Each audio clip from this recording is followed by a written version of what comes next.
Computer एक ऐसा machine है जो 3 बेसिक काम करता है। इनपुट लेता है, उस इनपुट को प्रोसेस करता है और फिर उसका आउटपुट देता है। मतलब हम इस मशीन को कुछ इन्फॉर्मेशन या डेटा देते हैं, ये उस डेटा को प्रोसेस करता है और हमें कुछ मीनिंगफुल रिजल्ट या आउटपुट देकर वापस करता है। ये 3 काम मिलकर ही कंप्यूटर को एक कंप्यूटर बनाते हैं। हमारे स्मार्टफोन पर जब हम ऐप खोलते हैं जैसे कैलकुलेटर, तो हम नंबर्स और ऑपरेशंस इनपुट करते हैं, ये इनपुट है। फिर हम एडिशन या मल्टीप्लिकेशन जैसे ऑपरेशंस सेलेक्ट करते हैं।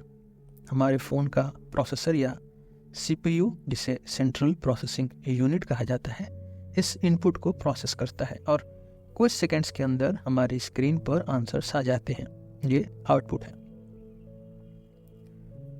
हमारे आसपास कंप्यूटर्स के अलग अलग रूप होते हैं। सिर्फ डेस्कटॉप और लैपटॉप्स ही नहीं, मोबाइल फोन्स, वॉशिंग मशीन्स और माइक्रोवेव ओवन्स भी एक तरह के कंप्यूटर्स हैं। जब वॉशिंग मशीन टाइमिंग और पानी का लेवल एडजस्ट करती है या माइक्रोवेव आपके सेट किए हुए टाइम पर खाना गर्म करता है, तो ये भी प्रोसेसिंग का ही एग्जाम्पल्स हैं। जब आप घर के बाहर निकलते हैं तो आप देखते हैं कि ट्रैफिक लाइट्स भी कुछ तरीके से कंप्यूटर जैसे ही काम करती हैं। लाइट्स का सीक्वेंस रेड, येलो, ग्रीन काफ़ी सोच समझकर प्रोसेस किया गया होता है। ये मशीन हमारे एनवायरनमेंट को सेफ और ऑर्गेनाइज रखती है। सो इन सिंपल वर्ड्स, आज की दुनिया में हमारे आसपास छोटी से छोटी चीज़ भी किसी न किसी तरह से कंप्यूटर या उसके कॉन्सेप्ट से जुड़ी हुई है। आज के समय में कंप्यूटर्स के कई रूप हैं और उनकी कैपेबिलिटीज़ भी अलग अलग हैं। पर्सनल कंप्यूटर्स वो कंप्यूटर्स हैं जो आप अपने घर, स्कूल या ऑफिस में यूज़ करते हैं। लैपटॉप्स और डेस्कटॉप इसके अच्छे एग्जाम्पल हैं। इनका काम पर्सनल या प्रोफेशनल टास्क के लिए होता है, जैसे राइटिंग, रिसर्चिंग, गेमिंग या फिर डिज़ाइनिंग जैसे काम के लिए। सुपर कंप्यूटर सबसे पावरफुल और फास्ट कंप्यूटर्स होते हैं। इनका यूज़ कॉम्प्लेक्स प्रॉब्लम्स सॉल्व करने के लिए होता है, जैसे वेदर फोरकास्टिंग, साइंटिफिक रिसर्च और स्पेस एक्सप्लोरेशन। ये कंप्यूटर्स नॉर्मल कंप्यूटर्स से कई लाख गुना फास्ट होते हैं और कई टेराबाइट्स डेटा को सेकंड्स में प्रोसेस कर सकते हैं। एम्बेडेड सिस्टम्स ये वो स्मॉल कंप्यूटर्स होते हैं जो एक स्पेसिफिक काम के लिए डिज़ाइन किए जाते हैं, जैसे वॉशिंग मशीन का प्रोसेसर या कार में लगे सेंसर्स। इनके काम होता है सिर्फ अपने असाइंड टास्क को कंप्लीट करना। हमें एक बेसिक आइडिया मिल गया है कि कंप्यूटर क्या है और किस तरह से हर जगह हमारे आसपास ये कंप्यूटर्स इस्तेमाल हो रहे हैं। अब तक हमने समझा कि कंप्यूटर क्या है और ये किस तरह से हमारे आसपास हर छोटी बड़ी चीज़ में शामिल है। पर सवाल है, हमें इनके बारे में और जानने की ज़रूरत क्यों है? क्या ये सिर्फ एक गैजेट है या इसका हमारे जीवन पर कुछ और गहरा असर भी है? चलिए इस बात को और गहराई से समझने की कोशिश करते हैं। आज के समय में कंप्यूटर के बिना जीवन की कल्पना करना मुश्किल है। सुबह हमारी अलार्म क्लॉक से लेकर रात को टीवी पर देखने वाले शोज तक कंप्यूटर्स हर जगह हैं। पर ये सिर्फ हमारे रोज के कामों तक सीमित नहीं है। इनका यूज कई बड़े और इम्पोर्टेंट कामों में भी होता है। इंडस्ट्रीज में मशीन्स और ऑटोमेशंस, यानी मशीन से काम करवाना, इस ऑटोमेशन के लिए कंप्यूटर्स का यूज होता है। फैक्ट्री में प्रोडक्ट बनाने से लेकर रॉ मटेरियल को मैनेज करने तक हर काम में कंप्यूटर का रोल होता है। कई फैक्ट्रीज और इंडस्ट्रीज में रोबोट्स का इस्तेमाल हो रहा है जो कंप्यूटर्स द्वारा कंट्रोल किए जाते हैं। इससे प्रोडक्शन फास्ट और इफिशिएंट हो रहा है और लोग ज़्यादा प्रोडक्टिव हो रहे हैं।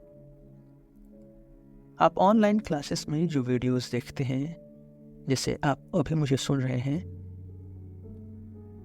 जो नोट्स आप शेयर करते हैं एक दूसरे से, सब में कंप्यूटर का रोल है। स्कूल्स और कॉलेजेस में भी कंप्यूटर्स स्टूडेंट्स के लर्निंग एक्सपीरियंस को बढ़ा रहे हैं। आज के स्टूडेंट्स दुनिया भर के रिसोर्सेज एक्सेस कर सकते हैं, नए टॉपिक्स एक्सप्लोर कर सकते हैं और डिजिटल टूल्स के थ्रू क्रिएटिवली अपने आइडियाज एक्सप्रेस कर सकते हैं। मैसेजेस, ईमेल्स और वीडियो कॉल्स, सब कुछ कंप्यूटर और इंटरनेट की वजह से पॉसिबल है। आज आप दुनिया के किसी भी कोने में किसी भी इंसान से लाइव कनेक्ट हो सकते हैं। सोशल मीडिया, जो कम्युनिकेशन का एक बड़ा पार्ट बन चुका है, ये भी कंप्यूटर्स और इंटरनेट पर ही चलता है। इसने दूरी को कम कर दिया है और लोगों को आसानी से कनेक्ट होने का मौका दिया है। आज के ज़माने में जो कंप्यूटर टेक्नोलॉजी हमारे पास है वो बस शुरुआत है।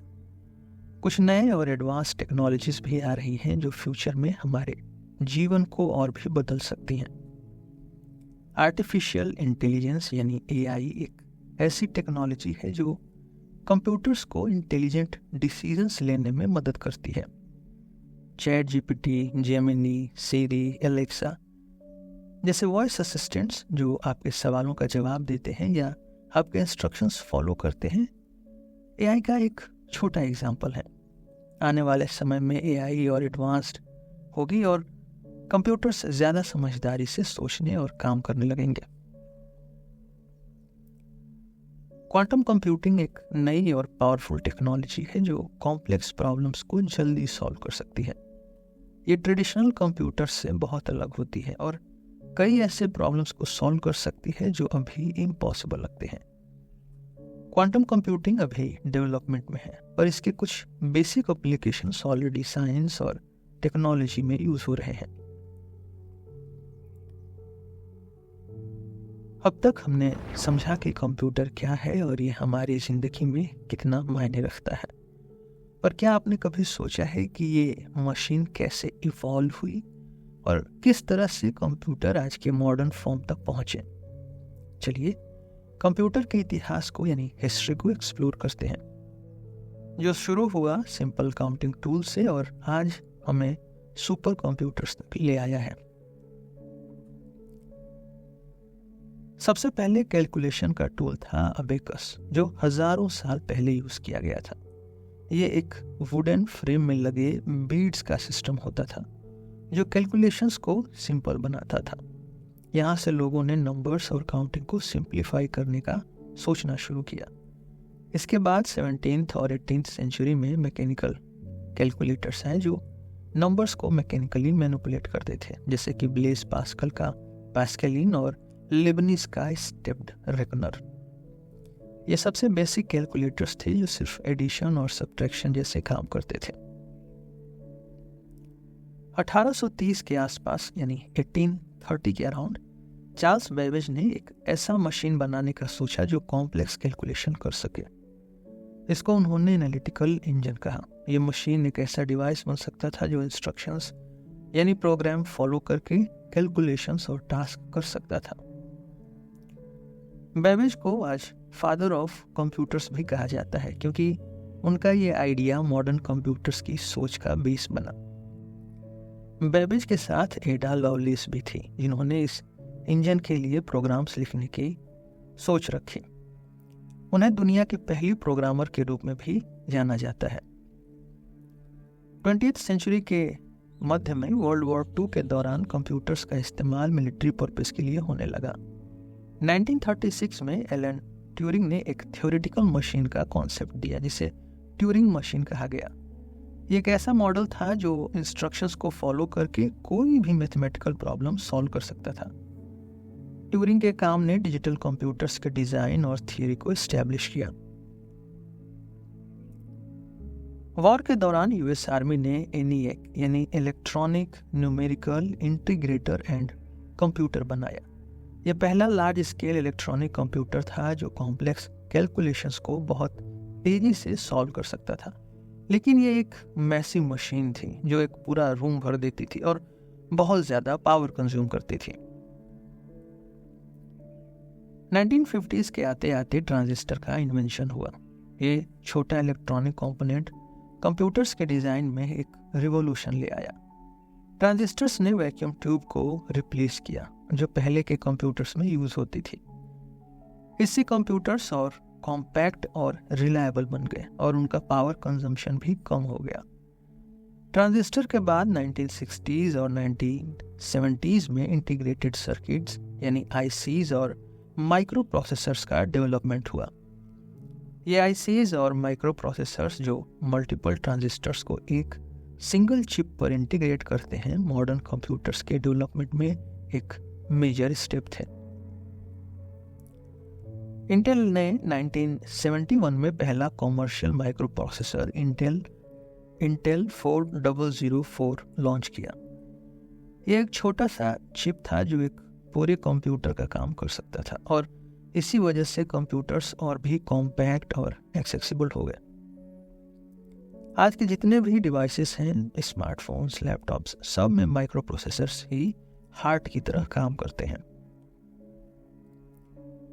1980s के दौरान पर्सनल कंप्यूटर्स यानी पीसीस ने मार्केट में एंट्री की। IBM और एप्पल जैसे कंपनीज ने पीसीस को हर घर और ऑफिस तक पहुंचाया। ये वो दौर था जब कंप्यूटर्स सिर्फ गवर्नमेंट और मिलिट्री यूज तक सीमित नहीं रहे, बल्कि आम लोगों के लिए भी एक्सेसिबल हो गए। इसके साथ ही 1990s में इंटरनेट का इमर्जेंस हुआ, जिसे वर्ल्ड वाइड वेब भी कहा जाता है। इंटरनेट कंप्यूटर्स को एक नेटवर्क के रूप में जोड़ने का काम किया, जिससे लोग दुनिया के किसी भी कोने में एक दूसरे के साथ कम्युनिकेट कर सकते हैं।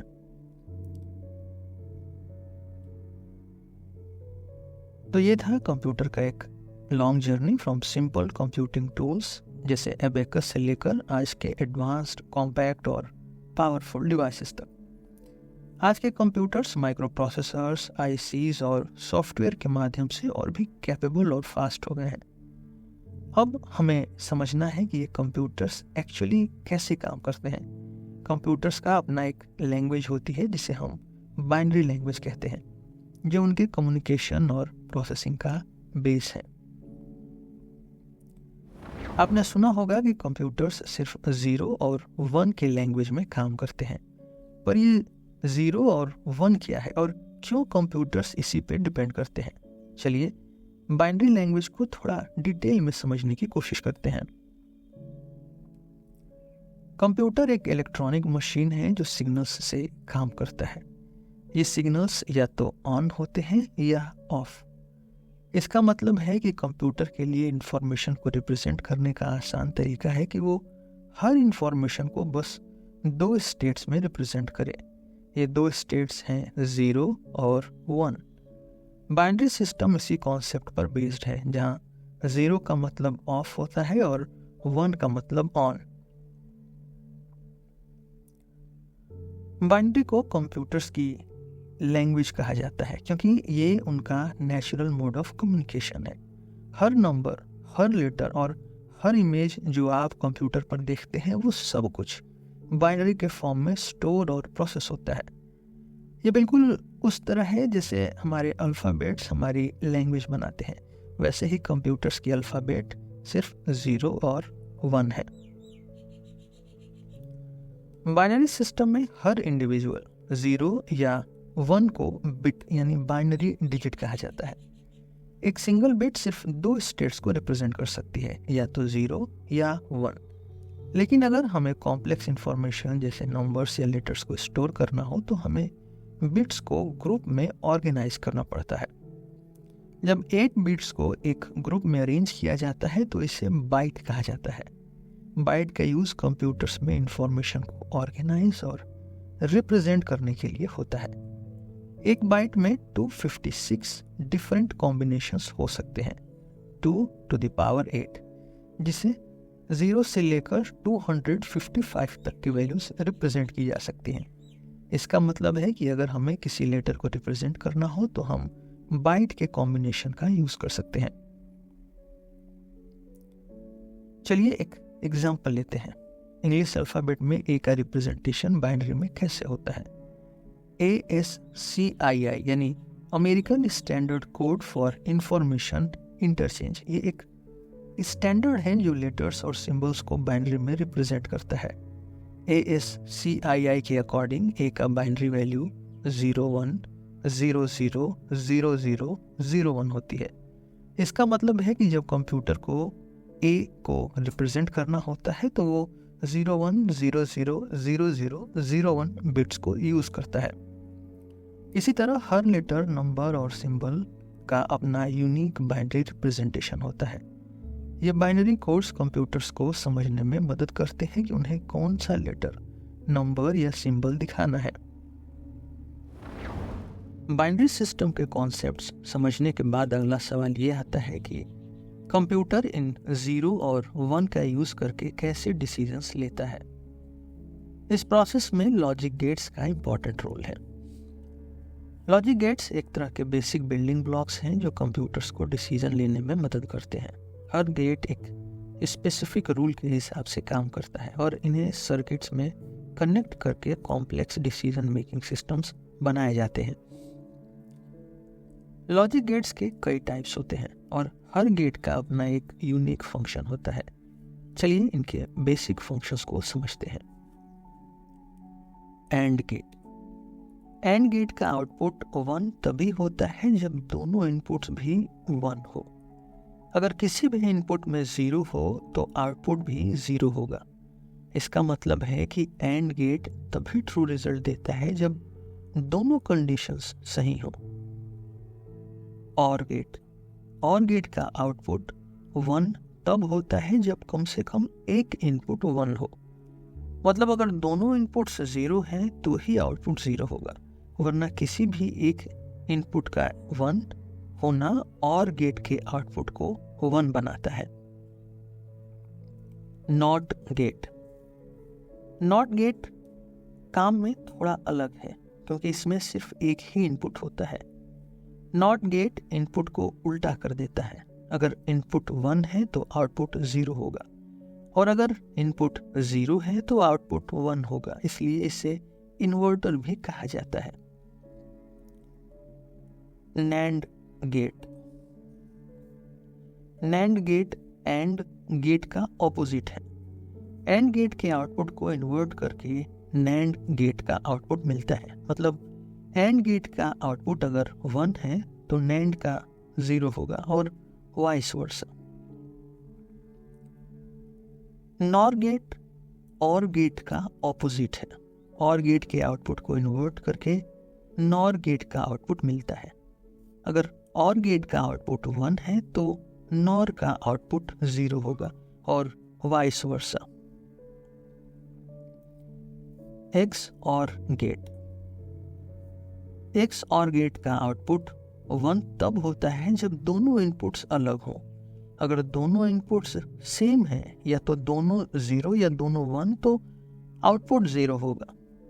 एक्स और गेट का कंपैरिजन के लिए भी यूज किया जा सकता है क्योंकि ये चेक करता है कि क्या इनपुट्स डिफरेंट हैं।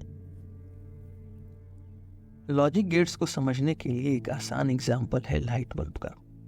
सोचिए आपके पास एक सर्किट है जिसमें एक लाइट बल्ब लगा है और ये बल्ब तब जलता है जब कंडीशंस ट्रू होती हैं। AND gate. आपके पास 2 स्विचेस हैं और बल्ब तभी जलता है जब दोनों स्विचेस ऑन हो। अगर एक भी स्विच ऑफ है तो बल्ब नहीं जलता। यही एंड गेट का प्रिंसिपल है। और गेट में आपके पास 2 स्विचेस होते हैं और बल्ब जलाने के लिए सिर्फ एक स्विच का ऑन होना जरूरी है। दोनों स्विचेस ऑन हैं या एक ऑन है, दोनों कंडीशंस में बल्ब जलता है। ये और गेट की तरह काम करता है। Not gate. नॉट गेट आपके पास एक ही स्विच जैसा है। अगर वो स्विच ऑन है तो बल्ब ऑफ रहेगा और अगर स्विच ऑफ है तो बल्ब जलता है। ये नॉट गेट का काम है। लॉजिक गेट्स को आपस में जोड़कर एक कॉम्प्लेक्स नेटवर्क बनाया जाता है जो कंप्यूटर के सीपीयू में होता है। सीपीयू का काम सिर्फ कैलकुलेशंस तक सीमित नहीं है, इससे डिसीजंस भी लेने होते हैं। ये डिसीजंस लॉजिक गेट्स के कॉम्बिनेशन से ही पॉसिबल होते हैं। फॉर एग्जाम्पल, जब आप अपने कंप्यूटर में कोई प्रोग्राम चलाते हैं तो सीपीयू का लॉजिक गेट्स का ये सर्किट उस प्रोग्राम के हर इंस्ट्रक्शन को प्रोसेस करता है और डिसीजन लेता है कि अगला स्टेप क्या होगा। सीपीयू में ALU यानी अरिथमेटिक लॉजिक यूनिट होता है, जो कैलकुलेशंस और कंपैरिजंस करने के लिए लॉजिक गेट्स का यूज करता है। इस ALU के थ्रू ही कंप्यूटर अरिथमेटिक और लॉजिकल ऑपरेशंस परफॉर्म करता है। यही रीजन है कि लॉजिक गेट्स को सीपीयू का एक कोर कंपोनेंट माना जाता है। अब हमने बाइनरी और लॉजिक गेट्स के कॉन्सेप्ट को समझ लिया है, लेकिन अभी भी ये सवाल बनता है कि कैसे कंप्यूटर इस बाइनरी को यूज करके टेक्स्ट, इमेजेस और साउंड्स जैसे मीनिंगफुल इंफॉर्मेशन क्रिएट करता है। बाइनरी खुद एक सिंपल 0 और 1 का कोड है, लेकिन इसे ट्रांसलेट करने का एक प्रोसेस है जिससे कंप्यूटर हमारी सोच और दुनिया के हर तरह के डेटा को समझ पाता है। चलिए इसे ब्रेक डाउन करके समझते हैं। टेक्स्ट को कंप्यूटर बाइनरी में रिप्रेजेंट करने के लिए कोड्स का यूज करता है। ASCII यानी American standard code for information interchange. ये एक कॉमन सिस्टम है जो हर लेटर और सिंबल को यूनिक बाइनरी नंबर असाइन करता है। जैसे अपर केस A को ASCII बाइनरी में 01000001 है। कंप्यूटर जब ये 8 बिट सीक्वेंस देखता है तो उसका मतलब समझ लेता है कि यहाँ A प्रिंट करना है। इसी तरह B का भी कोड है और सारे अल्फाबेट्स का है। यूनिकोड ASCII का एडवांस्ड वर्जन है जो ज़्यादा कैरेक्टर्स जैसे डिफरेंट लैंग्वेजेस के अल्फ़ाबेट्स और इमोजीज को भी बाइनरी में कन्वर्ट करता है। यूनिकोड के वजह से आज हमें कंप्यूटर पर हर तरह की लैंग्वेज और सिंबल्स रिप्रेजेंट करना पॉसिबल हो पाया है। इमेजेस को कंप्यूटर में बाइनरी से रिप्रेजेंट करने का कॉन्सेप्ट पिक्सल्स और बिट मैप्स पर बेस्ड है। पिक्सल यानी पिक्चर एलिमेंट इमेज का एक छोटा टुकड़ा है। हर पिक्सल एक कलर रिप्रेजेंट करता है और बाइनरी कोड्स का यूज करके कंप्यूटर इस कलर को डिफाइन करता है। अगर आप किसी फोटो को बहुत जूम करेंगे तो आपको ये छोटे छोटे पिक्सल्स दिखाई देंगे। एक बिट मैप में हर पिक्सल के कलर का बाइनरी कोड होता है जिसे कंप्यूटर रीड करता है और इमेज क्रिएट करता है। कलर इमेजेस के लिए रेड, ग्रीन और ब्लू यानी RGB कलर्स को कंबाइन किया जाता है और हर कलर का अपना बाइनरी कोड होता है। जैसे अगर किसी पिक्सल में रेड को रिप्रेजेंट करना है तो उसका स्पेसिफिक बाइनरी कोड होगा, ग्रीन के लिए अलग कोड होगा। रेजोल्यूशन यानी पिक्सल्स की क्वांटिटी ये डिसाइड करता है कि इमेज की क्लैरिटी लेवल कैसा होगा। जितने ज़्यादा पिक्सल्स होंगे उतना ही इमेज शार्पर और डिटेल्ड होगी। साउंड को बाइनरी में कन्वर्ट करना थोड़ा अलग होता है क्योंकि साउंड एक कॉन्टिन्यूअस वेव फॉर्म में होता है, जबकि कंप्यूटर सिर्फ डिस्क्रीट यानी अलग अलग वैल्यूज को समझता है। इस प्रॉब्लम को सॉल्व करने के लिए डिजिटल सैम्पलिंग का यूज किया जाता है। सैम्पलिंग में साउंड वेव्स के स्पेसिफिक पॉइंट्स को मेजर करके उनका बाइनरी कोड बनाया जाता है। जैसे एक माइक्रोफोन साउंड वेव को कैप्चर करता है और हर सेकेंड में कई सैंपल्स लेता है। इन सैंपल्स को बाइनरी नंबर्स में कन्वर्ट कर दिया जाता है जिसे कंप्यूटर सेव और प्लेबैक कर सकता है। हायर सैम्पलिंग रेट का मतलब होता है ज़्यादा एक्यूरेट और क्लियर साउंड। इसी टेक्निक का यूज़ आपको म्यूजिक, डायलॉग्स और गेम साउंड्स सुनाई देने में होता है। अब तक हमने समझा कि कैसे बाइनरी सीक्वेंसेस टेक्स्ट, इमेजेस और साउंड्स जैसे डेटा में ट्रांसलेट होते हैं। अब हम बाइनरी और लॉजिक गेट्स के अंडरस्टैंडिंग के साथ कंप्यूटर के फिजिकल पार्ट्स यानी हार्डवेयर को समझते हैं जो इन इंस्ट्रक्शंस को एग्जीक्यूट और मैनेज करते हैं। कंप्यूटर का सबसे इंपॉर्टेंट पार्ट है उसका CPU, जिसे सेंट्रल प्रोसेसिंग यूनिट कहा जाता है। जैसे हमारे शरीर में दिमाग सब कुछ कंट्रोल करता है, ठीक वैसे ही CPU कंप्यूटर का ब्रेन है। CPU के बिना कंप्यूटर कोई भी टास्क परफॉर्म नहीं कर सकता। हर कमांड, हर कैलकुलेशन और हर प्रोसेस CPU के थ्रू ही एग्जीक्यूट होती है। चलिए इस CPU के स्ट्रक्चर और उसके काम को डिटेल में समझने की कोशिश करते हैं। सीपीयू के 3 मेन पार्ट्स होते हैं, एएलयू यानी अरिथमेटिक लॉजिक यूनिट, सीयू यानी कंट्रोल यूनिट और रजिस्टर्स। अरिथमेटिक लॉजिक यूनिट ये वो पार्ट है जो सारे कैलकुलेशंस और लॉजिकल ऑपरेशंस करता है, जैसे एडिशन, सब्ट्रैक्शन, कंपैरिजन और लॉजिकल ऑपरेशंस जैसे एंड और नॉट। यहाँ प्रोसेस होते हैं। जब भी आप कोई कैलकुलेशन करते हैं एएलयू ही उसे हैंडल करता है। कंट्रोल यूनिट यानी सीयू सीपीयू का वो पार्ट है जो इंस्ट्रक्शंस को समझता और मैनेज करता है। इसका काम होता है सीपीयू के सारे फंक्शंस को कोऑर्डिनेट करना और ये डिसाइड करता है कि कौन सा काम कब होगा। सीयू ही सीपीयू के अंदर सिग्नल भेजता है कि एएलयू को कब काम करना है, मेमोरी से डेटा कब फेच करना है और रिजल्ट कहाँ स्टोर करना है। रजिस्टर्स छोटे फास्ट मेमोरी स्टोरेज एरियाज होते हैं जो सीपीयू के अंदर ही होते हैं। इनका काम टेम्पोरेरी डेटा को होल्ड करना होता है। जब कोई कैलकुलेशन या प्रोसेसिंग चल रही होती है तब मान लीजिए कि जब एएलयू कोई कैलकुलेशन करता है तो उस कैलकुलेशन के बीच में छोटी छोटी वैल्यूज को रजिस्टर में रिस्टोर किया जाता है ताकि एक्सेस फास्ट हो और प्रोसेसिंग डिले ना हो। सीपीयू को हर task step by step perform करना होता है जो इंस्ट्रक्शन साइकिल कहलाता है। यह साइकिल 3 मेन स्टेजेस में डिवाइड होती है, फेच, डिकोड, एग्जीक्यूट। पहले सीपीयू मेमोरी से इंस्ट्रक्शन को फेच करता है यानी निकालता है। हर प्रोग्राम या कमांड जो आप रन करते हैं वो एक सीक्वेंस में मेमोरी में स्टोर्ड रहता है। फेच के बाद कंट्रोल यूनिट इंस्ट्रक्शन को समझने की कोशिश करती है यानी डिकोड करती है। डिकोड करते वक्त सीपीयू ये आइडेंटिफाई करता है कि क्या काम करना है, क्या कैलकुलेशन करनी है या डेटा मेमोरी में स्टोर या रिट्रीव करना है। फाइनली डिकोडेड इंस्ट्रक्शन को एएलयू प्रोसेस करता है या फिर कंट्रोल यूनिट किसी और पार्ट को इंस्ट्रक्शन पास करता है। इस स्टेप में कैलकुलेशन कंप्लीट होती है और रिजल्ट या तो मेमोरी में स्टोर हो जाता है या आउटपुट में डिस्प्ले होता है।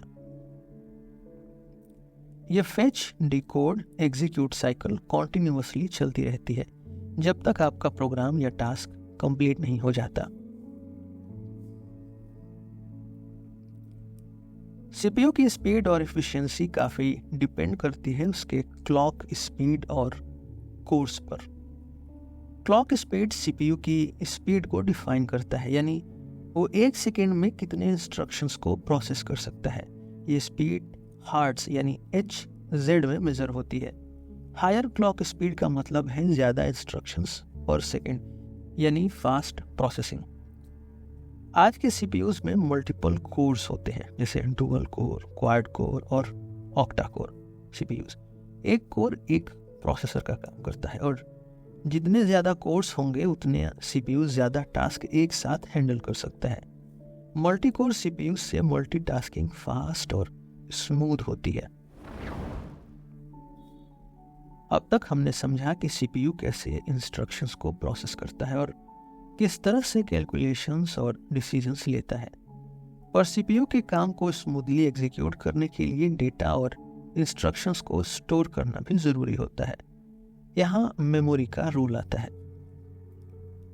कंप्यूटर की मेमोरी मेनली 2 टाइप्स की होती है, रैम यानी रैंडम एक्सेस मेमोरी जो टेम्पोरेरी मेमोरी होती है और स्टोरेज जो परमानेंट डेटा को सेव करने का काम करती है। रैम वो मेमोरी है जो सीपीयू को डेटा और इंस्ट्रक्शंस तुरंत प्रोवाइड करती है। ये एक वोलेटाइल मेमोरी है, मतलब जैसे ही आप कंप्यूटर को ऑफ करते हैं इसमें स्टोर्ड डेटा खत्म हो जाता है।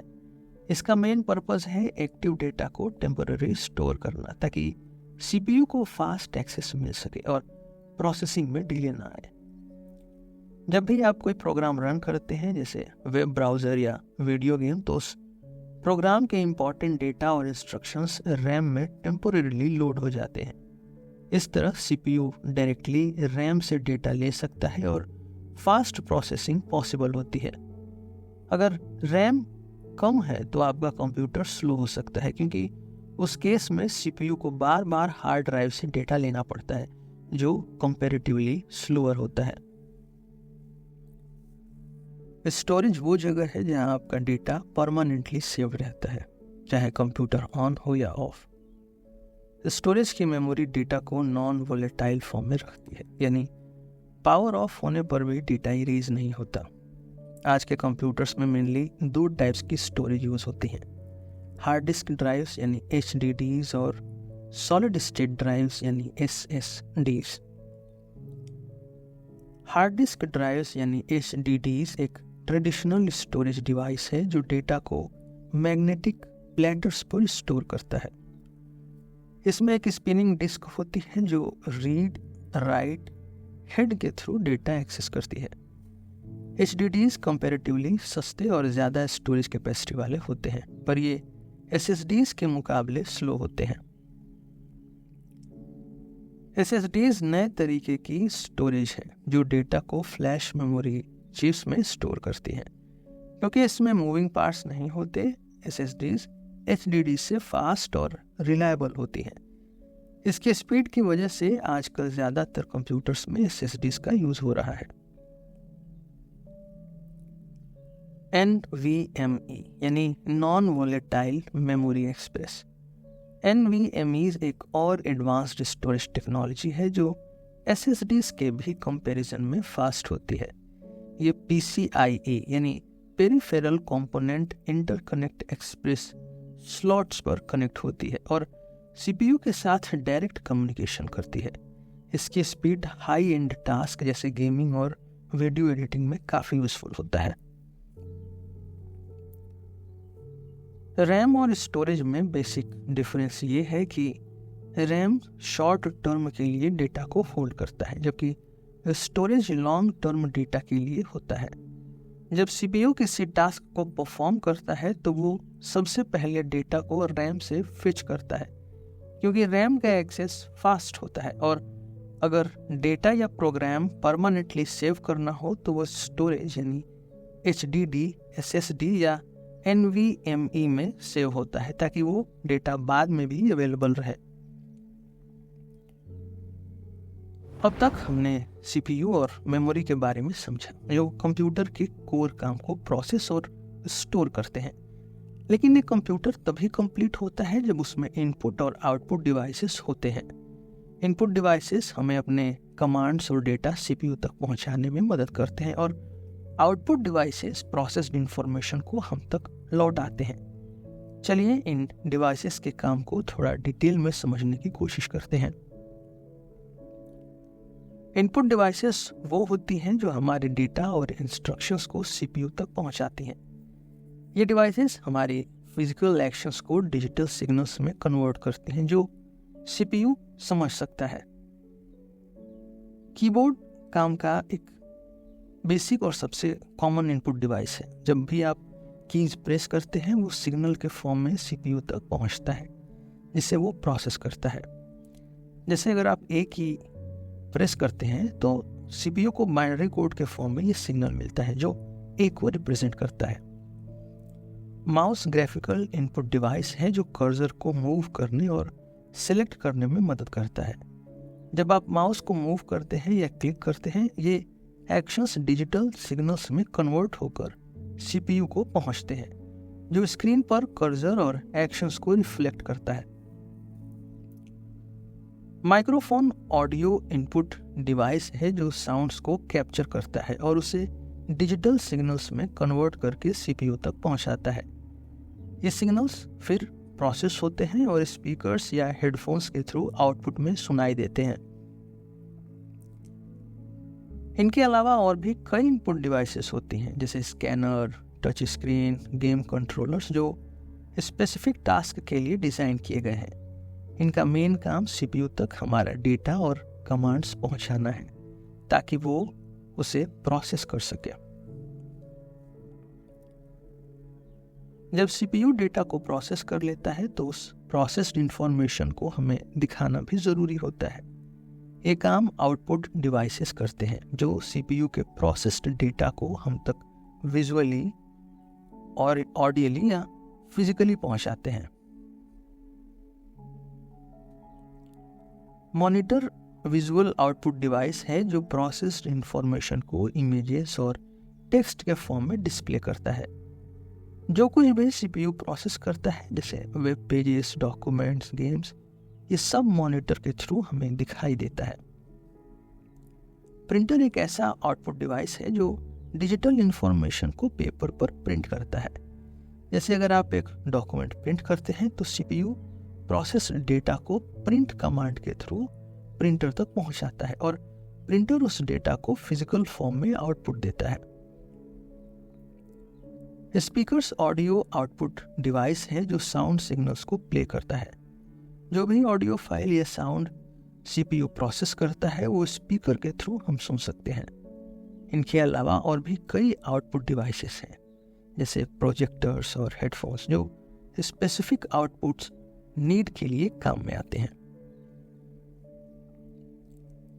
आज के एडवांस्ड डिवाइसेस, स्पेशली आईओटी यानी इंटरनेट ऑफ थिंग्स में सेंसर्स और एक्चुएटर्स का भी रोल होता है। सेंसर्स जैसे टेम्परेचर, मोशन या लाइट सेंसर्स एनवायरनमेंट के डेटा को कलेक्ट करते हैं और सीपीयू को देते हैं, जो इस डेटा को प्रोसेस करता है। एक्चुएटर्स सीपीयू के कमांड्स को फिजिकल एक्शन में कन्वर्ट करते हैं, जैसे एसी का टेम्परेचर कंट्रोल करना या स्मार्ट लॉक को एक्टिवेट करना। अब तक हमने सीपीयू के स्ट्रक्चर और उसके मेन कंपोनेंट्स को समझा, लेकिन सीपीयू का असली काम इंस्ट्रक्शंस को प्रोसेस करना और टास्क को एग्जीक्यूट करना है। इस प्रोसेस को इंस्ट्रक्शन साइकिल कहते हैं। इसके बारे में हमने ऊपर थोड़ा सा समझा है, लेकिन एक बार फिर से समझेंगे ताकि चीजें और क्लियर हो जाए। फेच, डिकोड और एग्जीक्यूट हर स्टेज सीपीयू के एक इम्पॉर्टेंट फंक्शन को रिप्रेजेंट करते हैं, जो मिलकर किसी भी कमांड या टास्क को पूरा करते हैं। फेच इंस्ट्रक्शन साइकिल का पहला स्टेप है। इस स्टेज में सीपीयू मेमोरी यानी रैम से इंस्ट्रक्शन को फेच करता है। जो भी डेटा या कमांड सीपीयू को प्रोसेस करना होता है वो किसी स्पेसिफिक मेमोरी लोकेशन में स्टोर्ड रहता है। फेच स्टेज में सीपीयू मेमोरी से इंस्ट्रक्शन को रिट्रीव करता है और इसे अपने कंट्रोल यूनिट में लोड करता है। यह पहला और बेसिक स्टेप है जो हर कमांड एग्जीक्यूशन का बेस बनाता है। फेच के बाद कंट्रोल यूनिट इंस्ट्रक्शंस को समझने या डिकोड करने का काम करती है। इस स्टेज में सीपीयू ये आइडेंटिफाई करता है कि इंस्ट्रक्शन में क्या काम दिया गया है, जैसे एडिशन, सब्ट्रैक्शन या किसी स्पेसिफिक डेटा को मूव करना। डिकोड स्टेज में कंट्रोल यूनिट इंस्ट्रक्शन को बाइनरी फॉर्म में इंटरप्रेट करता है और आइडेंटिफाई करता है कि कौन सा ऑपरेशन परफॉर्म करना है और किन वैल्यूज पर यह ऑपरेशन होना है। डिकोड होने के बाद इंस्ट्रक्शन एग्जीक्यूट होने के लिए रेडी होते हैं। एग्जीक्यूशन का काम मेनली एएलयू यानी अरिथमेटिक लॉजिक यूनिट के थ्रू होता है, जो कैलकुलेशंस और लॉजिकल ऑपरेशंस को प्रोसेस करता है। अगर इंस्ट्रक्शन में कैलकुलेशन या कंपैरिजन है तो एएलयू वो ऑपरेशन परफॉर्म करता है। एग्जीक्यूशन के बाद जो रिजल्ट होता है वो या तो मेमोरी में सेव होता है या आउटपुट डिवाइस पर दिखाया जाता है, जो भी टास्क रिक्वायरमेंट होती है। मान लीजिए कि सीपीयू को मेमोरी में स्टोर्ड 2 नंबर्स का सम निकालना है, तो सबसे पहले सीपीयू मेमोरी से पहला नंबर फेच करता है और इसे अपने रजिस्टर में लोड करता है। फिर वो दूसरा नंबर भी मेमोरी से फेच करता है और अपने रजिस्टर में सेव करता है। कंट्रोल यूनिट अब इंस्ट्रक्शंस को डिकोड करती है और आइडेंटिफाई करती है कि सीपीयू को इन दोनों नंबर्स को ऐड करना है। एलयू को इंस्ट्रक्शन मिलती है कि वो इन दोनों नंबर्स का एडिशन परफॉर्म करे।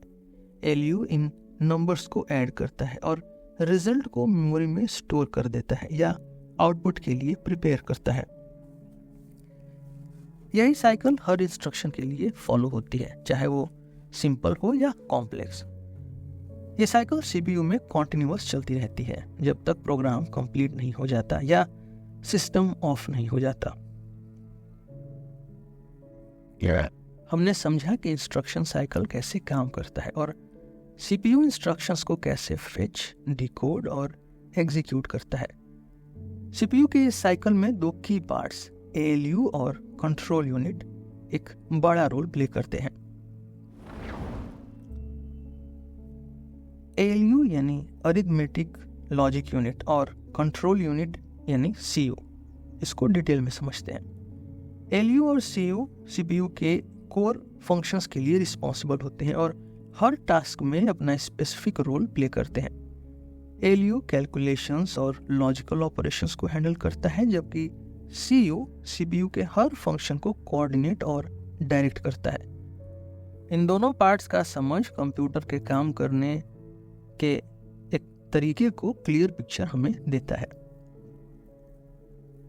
एएलयू सीपीयू का वो हिस्सा है जो हर तरह के मैथमेटिकल और लॉजिकल ऑपरेशंस परफॉर्म करता है। जब भी सीपीयू को किसी भी कैलकुलेशन या डिसीजन मेकिंग ऑपरेशन को प्रोसेस करना होता है, वो एएलयू के थ्रू होता है। एएलयू बेसिक अरिथमेटिक ऑपरेशंस जैसे एडिशन, सब्ट्रैक्शन, मल्टीप्लिकेशन और डिवीजन को हैंडल करता है। ये लॉजिकल ऑपरेशंस भी परफॉर्म करता है, जैसे कंपैरिजन यानी ग्रेटर देन या लेस देन, और बुलियन लॉजिक एंड और नॉट। मान लीजिए कि कंप्यूटर एक स्प्रेडशीट एप्लीकेशन में नंबर्स का सम कैलकुलेट कर रहा है। इस ऑपरेशन को एएलयू परफॉर्म करेगा, जो इन नंबर्स का एडिशन एग्जीक्यूट करके रिजल्ट सीपीयू को रिटर्न करेगा।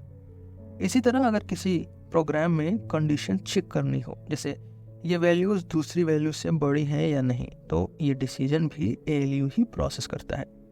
एएलयू को हम एक कैलकुलेटर की तरह देख सकते हैं, जो सीपीयू के अंदर सारे कैलकुलेशंस और कंपैरिजंस को क्विकली और एक्यूरेटली सॉल्व करता है। कंट्रोल यूनिट सीपीयू का वो हिस्सा है जो सीपीयू के फंक्शंस और ऑपरेशंस को मैनेज और कोऑर्डिनेट करता है। सीयू का मेन काम इंस्ट्रक्शंस को कंट्रोल करना और हर कंपोनेंट को उसके स्पेसिफिक टास्क के लिए डायरेक्ट करना है। जब इंस्ट्रक्शन साइकिल में कोई इंस्ट्रक्शन फेच और डिकोड होता है, तो सीयू डिसाइड करता है कि कौन सा पार्ट क्या काम करेगा। सीयू को एक मैनेजर की तरह समझ सकते हैं। जैसे एक मैनेजर टीम मेंबर्स को उनके टास्क असाइन करता है और इंश्योर करता है कि काम स्मूथली हो रहा है, ठीक वैसे ही सीयू भी सीपीयू के अंदर हर कंपोनेंट को गाइड करता है। कंट्रोल यूनिट के बिना सीपीयू के अलग अलग पार्ट्स सिंक्रोनाइज नहीं कर पाते और प्रोसेसिंग में इश्यूज आने लगते हैं। सीयू ये भी डिसाइड करता है कि किस टाइम पर यह मेमोरी से डेटा फेच करना है और कब एएलयू को प्रोसेस के लिए एक्टिवेट करना है। ये ओवरऑल प्रोसेस के फ्लो को कंट्रोल और मेंटेन करता है, ताकि सीपीयू इफिशिएंटली और स्मूथली हर कमांड को एग्जीक्यूट कर सके। अब तक हमने सीपीयू के कोर पार्ट्स एएलयू और सीयू और उनके रोल्स को समझने की कोशिश की, लेकिन सीपीयू के इफेक्टिव और फास्ट काम करने में एक और एलिमेंट का इंपॉर्टेंट रोल है, वो है रजिस्टर्स और कैश मेमोरी। ये दोनों सीपीयू के प्रोसेसिंग स्पीड और एफिशिएंसी को काफ़ी इम्प्रूव करते हैं और इससे सिस्टम का ओवरऑल परफॉर्मेंस भी बढ़ता है। चलिए इन दोनों कंपोनेंट्स को थोड़ा डिटेल में समझने की कोशिश करते हैं। रजिस्टर्स सीपीयू के अंदर छोटे और हाई स्पीड स्टोरेज एरियाज होते हैं। ये टेम्पोरेरी डेटा को स्टोर करते हैं जो प्रोसेसिंग के बीच में सीपीयू को इमीडिएटली चाहिए होता है। रजिस्टर्स काफ़ी स्मॉल होते हैं और डायरेक्टली सीपीयू के अंदर एम्बेडेड होते हैं, इसलिए ये डेटा को एएलयू और सीयू तक बहुत क्विकली पहुंचाते हैं। रजिस्टर्स का मेन काम है एग्जीक्यूशन के प्रोसेस में सीपीयू को सपोर्ट करना। जब सीपीयू एक इंस्ट्रक्शन को प्रोसेस करता है तो उस इंस्ट्रक्शन के क्रिटिकल डेटा को रजिस्टर में टेम्परेरी स्टोर करता है, ताकि एक्सेस फास्ट हो और प्रोसेसिंग डिले ना हो। रजिस्टर्स का साइज छोटा होता है, पर ये बहुत फास्ट होते हैं क्योंकि इनका एक्सेस टाइम मेमोरी और स्टोरेज के कंपैरिजन में काफ़ी कम होती है। कैश मेमोरी सीपीयू के और एक इम्पॉर्टेंट पार्ट है जो डेटा को फास्ट एक्सेस के लिए स्टोर करता है। यह मेमोरी सीपीयू के बहुत करीब होती है और इसका मेन काम होता है फ्रीक्वेंटली यूज्ड डेटा को स्टोर करना, ताकि सीपीयू बार बार मेमोरी यानी रैम में डेटा फेच करने न जाए। कैश मेमोरी रजिस्टर से बड़ी होती है पर वो रैम से छोटी होती है। जब भी सीपीयू किसी डेटा को एक्सेस करता है, पहले वो कैश मेमोरी में चेक करता है। अगर डेटा कैश में मिल जाता है तो उसे कैश हिट कहते हैं और सीपीयू डेटा को डायरेक्टली कैश से एक्सेस कर लेता है, जो बहुत फास्ट होता है। अगर डेटा कैश में नहीं मिलता तो सीपीयू रैम या स्टोरेज में जाता है, जिसे कैश मिस कहते हैं। कैश मेमोरी के होने से सीपीयू का टाइम सेव होता है और वो टास्क की स्पीड बढ़ा लेता है। कैश मेमोरी को भी 3 लेवल्स में डिवाइड किया गया है, L1 कैश, L2 कैश और L3 कैश मेमोरी, और ये लेवल्स सीपीयू के स्पीड और इफिशिएंसी को और भी इनहेंस करते हैं। L1 कैश ये सबसे फास्ट और स्मॉलेस्ट कैश मेमोरी होती है जो डायरेक्टली सीपीयू के अंदर होती है। हर कोर का अपना L1 कैश होता है। ये पहला सोर्स है जहां सीपीयू अपना डेटा सर्च करता है। L2 कैश, L1 के बाद L2 कैश आती है जो थोड़ी बड़ी और थोड़ी स्लोअर होती है, पर फिर भी रैम के कंपैरिजन में फास्ट होती है। ये कैश भी हर कोर के साथ होती है, पर ये शेयर्ड भी हो सकती है। L3 कैश ये सीपीयू के लेवल पर होती है और ये कंपैरेटिवली स्लो होती है। L3 शेयर्ड कैश होती है जो मल्टीपल कोर्स के बीच में शेयर होती है। ये सबसे लास्ट लेवल है जहां सीपीयू डेटा सर्च करता है, अगर डेटा पहले के लेवल्स में नहीं मिलता तो। इन लेवल्स के होने से CPU step by step data को फास्ट और ऑर्गेनाइज्ड तरीके से सर्च कर सकता है, जिससे प्रोसेसिंग स्पीड और ओवरऑल इफिशिएंसी इनहेंस होती है। अब तक हमने सीपीयू और उसके साथ जुड़ने वाले स्मॉल स्टोरेज एरियाज यानी रजिस्टर्स और कैश मेमोरी के रोल्स को समझा, लेकिन कंप्यूटर में बड़े डेटा सेट्स को टेम्पोरेरीली और परमानेंटली स्टोर करने के लिए मेमोरी का रोल और भी इम्पोर्टेंट हो जाता है। मेमोरी के कुछ अलग अलग टाइप्स होते हैं जिसे हम स्पेसिफिक काम के लिए यूज करते हैं। अब हम रैम, रोम और कैश मेमोरी को डिटेल में समझेंगे और देखेंगे कि ये कैसे डेटा मैनेजमेंट में हेल्प करते हैं। रैम यानी रैंडम एक्सेस मेमोरी। रैम वो मेन मेमोरी है जो कंप्यूटर के प्रोग्राम्स और डेटा को टेम्पोरेरीली स्टोर करती है जब तक सिस्टम ऑन रहता है। ये वॉलेटाइल मेमोरी होती है, यानी जैसे ही कंप्यूटर ऑफ होता है इसमें स्टोर डेटा भी इरेज हो जाता है। रैम का मेन काम सीपीयू को इमीडिएट एक्सेस के लिए डेटा प्रोवाइड करना है ताकि वो इफिशिएंटली काम कर सके। जब आप कोई एप्लीकेशन ओपन करते हैं जैसे ब्राउज़र या गेम, तो उसका डेटा रैम में लोड होता है ताकि सीपीयू डायरेक्टली और क्विकली उस डेटा को एक्सेस कर सके। रोम यानी रीड ओनली मेमोरी। रोम एक नॉन वोलेटाइल मेमोरी है जो परमानेंट डेटा को स्टोर करती है। इसमें वो इंस्ट्रक्शंस स्टोर्ड होते हैं जो कंप्यूटर को बूट यानी स्टार्ट करने के लिए ज़रूरी होते हैं। रोम का डेटा नॉर्मली चेंज नहीं होता और ये प्री लोडेड इंस्ट्रक्शंस को स्टोर करती है। जैसे कंप्यूटर के बूटअप प्रोसेस के इंस्ट्रक्शंस रैम में होते हैं, जो कंप्यूटर को स्टार्ट होने के पहले कुछ बेसिक चेक्स और फंक्शंस परफॉर्म करने में मदद करते हैं। कैश मेमोरी, जैसे हमने पहले समझा, cache memory frequently used data को टेम्पोरेरीली स्टोर करती है ताकि सीपीयू उस डेटा को फास्ट एक्सेस कर सके। कैश मेमोरी भी वोलेटाइल होती है और ये सीपीयू और रैम के बीच फास्ट डेटा एक्सचेंज को सपोर्ट करती है। कैश के अलग अलग लेवल्स होते हैं, L1, L2, L3, जो सीपीयू के प्रोसेसिंग एफिशिएंसी को इनहेंस करते हैं। वोलेटाइल और नॉन वोलेटाइल मेमोरी का डिफरेंस मेनली डेटा रिटेंशन पर बेस्ड होता है। वोलेटाइल मेमोरी जैसे रैम और कैश, ये memory types temporary data store करती हैं और पावर ऑफ होने पर डेटा इरेज हो जाता है। इनका मेन काम फास्ट डेटा एक्सेस और प्रोसेसिंग को सपोर्ट करना है। नॉन वोलेटाइल मेमोरी जैसे रोम, ये मेमोरी टाइप्स परमानेंट डेटा को स्टोर करती हैं। पावर ऑफ होने के बाद भी इसमें डेटा रिटेन रहता है। परमानेंट डेटा जैसे बूट अप इंस्ट्रक्शंस को ये मेमोरी स्टोर करती है ताकि सिस्टम स्टार्ट होने पर रिक्वायर्ड इंस्ट्रक्शंस अवेलेबल हों। अब हम डेटा स्टोरेज के बारे में डिटेल में समझने की कोशिश करेंगे। जहां मेमोरी यानी रैम टेम्पोरेरी डेटा होल्ड करता है, वहीं स्टोरेज का काम डेटा को परमानेंटली सेव करना है, चाहे सिस्टम ऑफ हो या ऑन। आज के कंप्यूटर्स में मेनली हार्ड ड्राइव्स यानी HDDs और सॉलिड स्टेट ड्राइव्स यानी SSDs का यूज होता है। ये दोनों स्टोरेज डिवाइसेस डेटा को अलग अलग तरीके से स्टोर और रिट्रीव करते हैं। चलिए इनके काम और मैकेनिज्म को समझने की कोशिश करते हैं। HDD एक ट्रेडिशनल स्टोरेज डिवाइस है जो डेटा को मैग्नेटिक स्टोरेज के प्रिंसिपल पर काम करती है। HDD के अंदर एक सर्कुलर डिस्क होती है जिसे प्लेटर कहते हैं। इस प्लेटर पर मैग्नेटिक कोटिंग होती है जो डेटा को बाइनरी फॉर्मेट यानी 0 और 1 में स्टोर करने का काम करती है। HDD में एक रीड राइट हेड होता है जो प्लेटर पर डेटा को राइट और रीड करता है। जब आप कोई डेटा HDD में स्टोर करते हैं, ये मैग्नेटिक चेंजेस के फॉर्म में प्लेटर पर लिखा जाता है, और जब आपको ये डेटा एक्सेस करना होता है, read write head specific location पर मूव करके डेटा को रीड कर लेते हैं।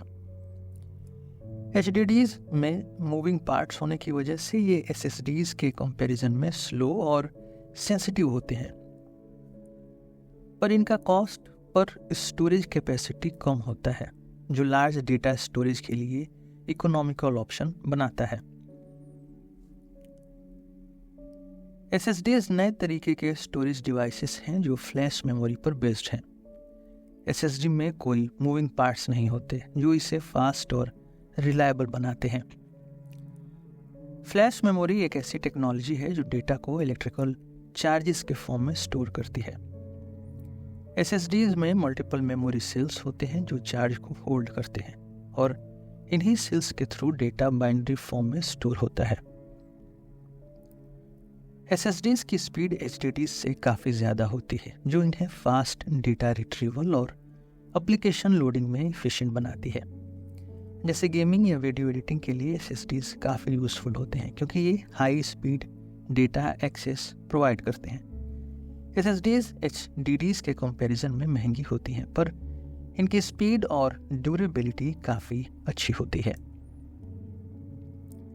आज के ज़माने में डेटा पोर्टेबिलिटी और बैकअप के लिए एक्सटर्नल स्टोरेज डिवाइसेस का भी काफ़ी यूज़ होता है। ये HDDs या SSDs पर बेस्ड होते हैं और कंप्यूटर से USB, थंडरबोल्ट या वाईफाई के थ्रू कनेक्ट किए जा सकते हैं। एक्सटर्नल ड्राइव्स बैकअप स्टोरेज और पोर्टेबल डेटा ट्रांसफ़र के लिए आइडियल होते हैं। डेटा को एफिशिएंटली स्टोर और एक्सेस करने के लिए स्टोरेज डिवाइसेस पर फाइल सिस्टम्स का यूज़ होता है। फाइल सिस्टम एक ऐसा स्ट्रक्चर है जो डेटा को ऑर्गेनाइज और रिट्रीव करने में मदद करता है। कॉमन फाइल सिस्टम्स हैं NTFS और FAT32। NTFS यानी न्यू टेक्नोलॉजी फाइल सिस्टम और FAT32 यानी फाइल एलोकेशन टेबल। NTFS ये फाइल सिस्टम ज़्यादा रिलायबल और सिक्योर है और मॉडर्न कंप्यूटर्स में कॉमनली यूज़ होता है। NTFS लार्ज फाइल्स को स्टोर कर सकता है और फाइल परमिशंस और इंक्रिप्शंस जैसे फीचर्स सपोर्ट करता है। FAT32 एक बेसिक फाइल सिस्टम है जो मेनली एक्सटर्नल स्टोरेज डिवाइसेस में यूज़ होती है। FAT32 की compatibility wide range of devices के साथ होती है, पर यह लार्ज फाइल साइजेस को इफेक्टिवली हैंडल नहीं कर सकता। फाइल सिस्टम्स का पर्पस डेटा को ऑर्गेनाइज करना और सिस्टम को आसान और एफिशिएंट डेटा एक्सेस देना है। हर फाइल और फोल्डर का एक स्पेसिफिक लोकेशन और एड्रेस होता है जिसे फाइल सिस्टम मैनेज करता है ताकि डेटा फास्ट और स्ट्रक्चर्ड तरीके से रिट्रीव हो सके। अब तक हमने रैम और स्टोरेज के रोल्स को समझा, लेकिन कई बार ऐसा होता है कि CPU को डेटा और इंस्ट्रक्शंस की ज़रूरत रैम से ज़्यादा हो जाती है। ऐसी सिचुएशन में कंप्यूटर वर्चुअल मेमोरी का यूज करता है।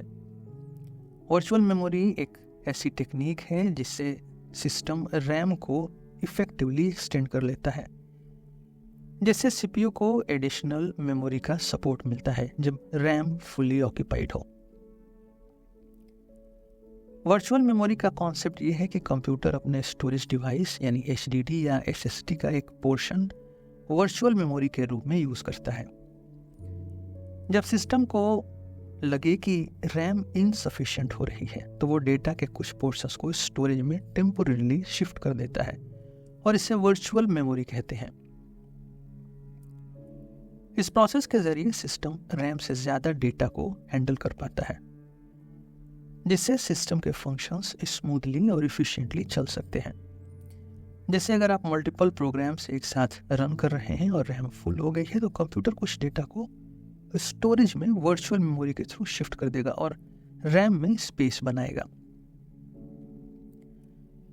वर्चुअल मेमोरी के कॉन्सेप्ट में पेजिंग एक एसेंशियल मैकेनिज्म है। पेजिंग का काम डेटा को छोटे छोटे ब्लॉक्स या पेजेस में तोड़ना और उन्हें मैनेज करना है।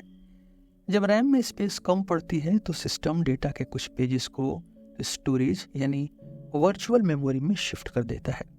जब सीपीयू को इन पेजेस की ज़रूरत होती है तो वह उन्हें वापस रैम में लोड कर लेता है।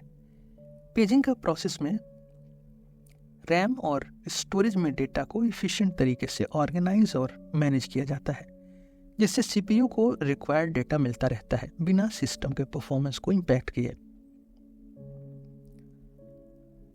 वर्चुअल मेमोरी का मेन बेनिफिट ये है कि ये सिस्टम को लिमिटेड रैम के साथ भी स्मूथली काम करने में मदद करता है। ये कॉम्प्लेक्स टास्क और मल्टीटास्किंग को सपोर्ट करता है, जिसमें लार्ज प्रोग्राम्स को भी स्मूथली एग्जीक्यूट करना पॉसिबल हो जाता है। लेकिन वर्चुअल मेमोरी का एक लिमिटेशन है कि ये स्टोरेज पर डिपेंड करता है, जो रैम के कंपैरिजन में स्लो होता है। अगर वर्चुअल मेमोरी पे ज़्यादा लोड हो तो सिस्टम की परफॉर्मेंस डिग्रेड हो सकती है और इस प्रोसेस को थ्रैशिंग कहा जाता है। थ्रैशिंग में सिस्टम सीपीयू और स्टोरेज के बीच डेटा शिफ्ट करते हुए ज़्यादा टाइम स्पेंड करता है, जो स्लो रिस्पॉन्स और लैग को जन्म देता है। अब तक हमने कंप्यूटर के हार्डवेयर कंपोनेंट्स को समझा जो फिजिकल लेवल पर काम करते हैं, लेकिन इन हार्डवेयर पार्ट्स को ऑपरेट करने के लिए एक और चीज़ की ज़रूरत होती है जिसे हम सॉफ्टवेयर कहते हैं। सॉफ्टवेयर वो प्रोग्राम्स या इंस्ट्रक्शंस होते हैं जो कंप्यूटर को काम करना सिखाते हैं और यूज़र को कमांड्स देने में मदद करते हैं। सॉफ्टवेयर वो सेट ऑफ इंस्ट्रक्शंस हैं जो हार्डवेयर को कंट्रोल और मैनेज करते हैं। अगर हार्डवेयर को कंप्यूटर का बॉडी समझें तो सॉफ्टवेयर उसका माइंड है, जो काम को गाइड और ऑर्गेनाइज करता है। सॉफ्टवेयर के बिना हार्डवेयर अपने आप में कुछ नहीं कर सकता। ये सॉफ्टवेयर ही है जो सीपीयू को इंस्ट्रक्शंस देता है और डिवाइसेस को सिंक करता है। सॉफ्टवेयर भी मेनली दो बड़ी कैटेगरीज में डिवाइड किया जा सकता है, सिस्टम सॉफ्टवेयर और एप्लीकेशन सॉफ्टवेयर। सिस्टम सॉफ्टवेयर वो प्रोग्राम्स हैं जो डायरेक्टली हार्डवेयर के साथ इंटरैक्ट करते हैं और कंप्यूटर को फंक्शनल बनाते हैं। सिस्टम सॉफ्टवेयर का मेन एग्जांपल ऑपरेटिंग सिस्टम यानी ओएस है, जो कंप्यूटर का मेन कंट्रोल सेंटर है।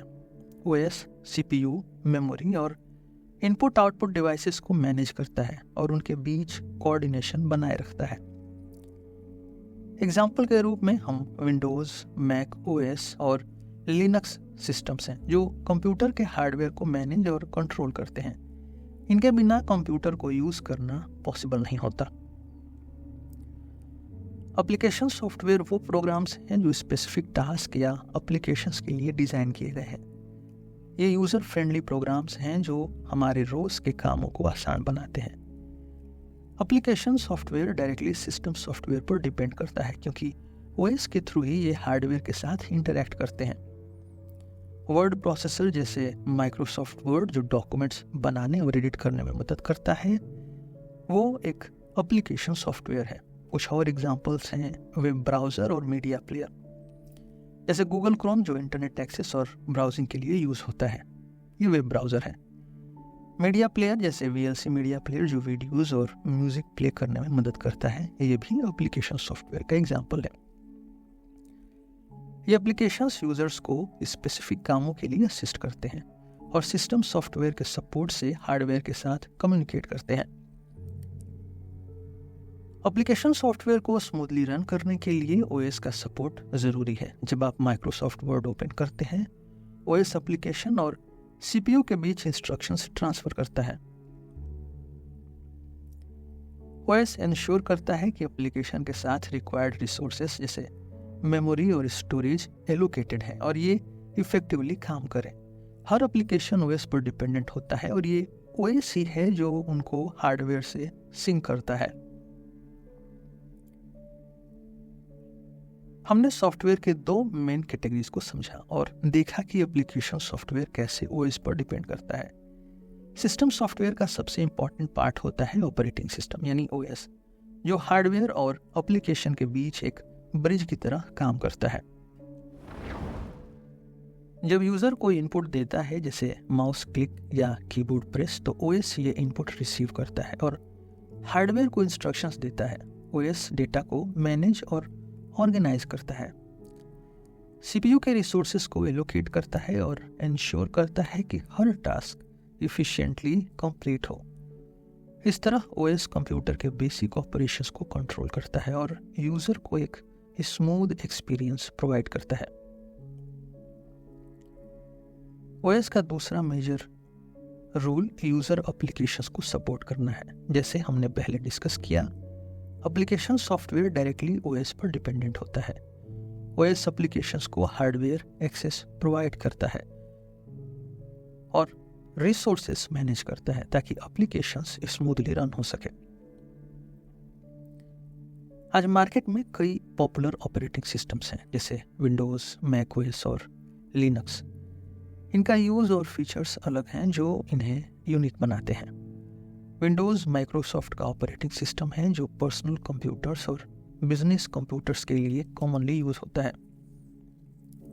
इसका यूजर फ्रेंडली इंटरफेस और वाइड कंपैटिबिलिटी विंडोज को पॉपुलर बनाते हैं। विंडोज पर मैक्सिमम एप्लीकेशंस सपोर्टेड होते हैं जो इसे एवरीडे यूजर्स और प्रोफेशनल्स के लिए आइडियल चॉइस बनाता है। मैक ओएस एप्पल का OS है जो सिर्फ एप्पल डिवाइसेस जैसे मैकबुक और iMac पर रन करता है।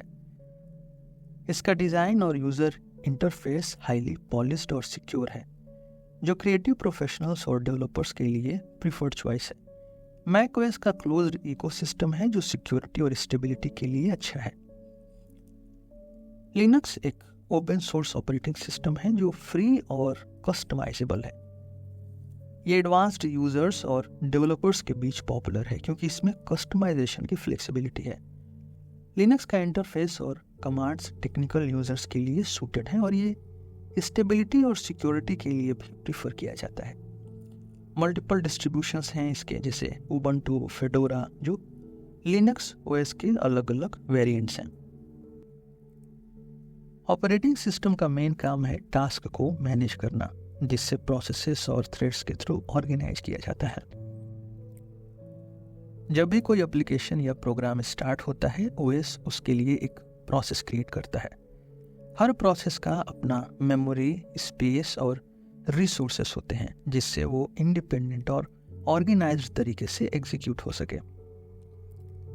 थ्रेड एक प्रोसेस का सब पार्ट है जो इंडिपेंडेंटली एग्जीक्यूट हो सकता है। एक प्रोसेस मल्टीपल थ्रेड्स को कंटेन कर सकता है जो टास्क को डिवाइड और इफिशिएंटली एग्जीक्यूट करने में मदद करता है। थ्रेड्स को पैरेलली रन करना मल्टीटास्किंग को आसान बनाता है। मल्टीटास्किंग वो कैपेबिलिटी है जिसमें ओएस मल्टीपल टास्क को एक साथ हैंडल करता है। इसके लिए ओएस रिसोर्सेस को इफिशिएंटली डिवाइड करता है और हर टास्क को एग्जीक्यूशन के लिए टाइम असाइन करता है। मल्टीटास्किंग सिस्टम को फास्ट और रिस्पॉन्सिव बनाता है, जिससे आप एक साथ वेब ब्राउजिंग, म्यूजिक और डॉक्यूमेंट एडिटिंग जैसे काम कर सकते हैं। ओएस का रोल सिर्फ प्रोसेसेस और टास्क मैनेज करने तक सीमित नहीं है। ये सिस्टम के फाइल्स को ऑर्गेनाइज और सिस्टम टूल्स और यूटिलिटीज प्रोवाइड करने में भी हेल्प करता है। ऑपरेटिंग सिस्टम का एक और इम्पॉर्टेंट रोल है कंप्यूटर में फाइल्स और फोल्डर्स को ऑर्गेनाइज और मैनेज करना। हर कंप्यूटर यूजर को अपने डेटा का एक्सेस आसान और सेफ चाहिए होता है और ओएस इस प्रोसेस को सिस्टमेटिकली कंट्रोल करता है। ओएस फाइल सिस्टम को ऑर्गेनाइज करने के लिए डायरेक्टरीज और फोल्डर्स क्रिएट करता है, जिससे यूजर अपने डेटा को लॉजिकली और इफिशिएंटली एक्सेस कर सके। फाइल मैनेजमेंट ओएस का वो पार्ट है जिसमें ओएस डेटा को अलग अलग डायरेक्टरीज और फोल्डर्स में अरेंज करता है। जैसे आपके डॉक्यूमेंट्स, पिक्चर्स, वीडियोस और एप्लीकेशंस के फाइल्स को स्पेसिफिक फोल्डर्स में ऑर्गेनाइज कर दिया जाता है। इस ऑर्गेनाइजेशन का फायदा ये होता है कि यूजर आसानी से अपने फाइल्स को लोकेट और एक्सेस कर सकता है। हर फाइल का एक यूनिक पाथ होता है जो उसकी एग्जैक्ट लोकेशन को डिफाइन करता है। फाइल एक्सटेंशंस जैसे .docx, .jpg, .mp4 ये फाइल एक्सटेंशंस से ओएस और यूजर को पता चल जाता है कि फाइल का टाइप क्या है और उसे किस एप्लीकेशन से ओपन करना है। ओएस फाइल टाइप के हिसाब से एप्लीकेशन असाइन करता है ताकि यूजर डायरेक्टली फाइल को ओपन और यूज कर सके। सिस्टम यूटिलिटीज वो टूल्स हैं जो सिस्टम को मेंटेन और सिक्योर करने में मदद करते हैं। ये टूल्स ओएस के साथ आते हैं और सिस्टम की परफॉर्मेंस और सिक्योरिटी को मेंटेन करते हैं। एंटीवायरस सॉफ्टवेयर कंप्यूटर को वायरसेस और मैलवेयर से प्रोटेक्ट करते हैं। ओएस के एंटीवायरस टूल्स रेगुलरली सिस्टम को स्कैन और मॉनिटर करते हैं ताकि कोई हार्मफुल प्रोग्राम सिस्टम में एंट्री न ले सके और यूजर का डेटा सेफ रहे। बैकअप टूल्स का काम डेटा को सिक्योरली कॉपी और स्टोर करना है। अगर सिस्टम क्रैश हो या डेटा लॉस हो जाए तो बैकअप के थ्रू डेटा को रिस्टोर किया जा सकता है। ओएस के साथ ये बैकअप टूल्स सिस्टम और यूजर फाइल्स का बैकअप क्रिएट करने में हेल्प करते हैं। डिस्क क्लीनअप एक यूटिलिटी है जो अननेसेसरी फाइल्स, टेम्पोरेरी फाइल्स और कैश को डिलीट करके सिस्टम के स्टोरेज स्पेस को फ्री करता है।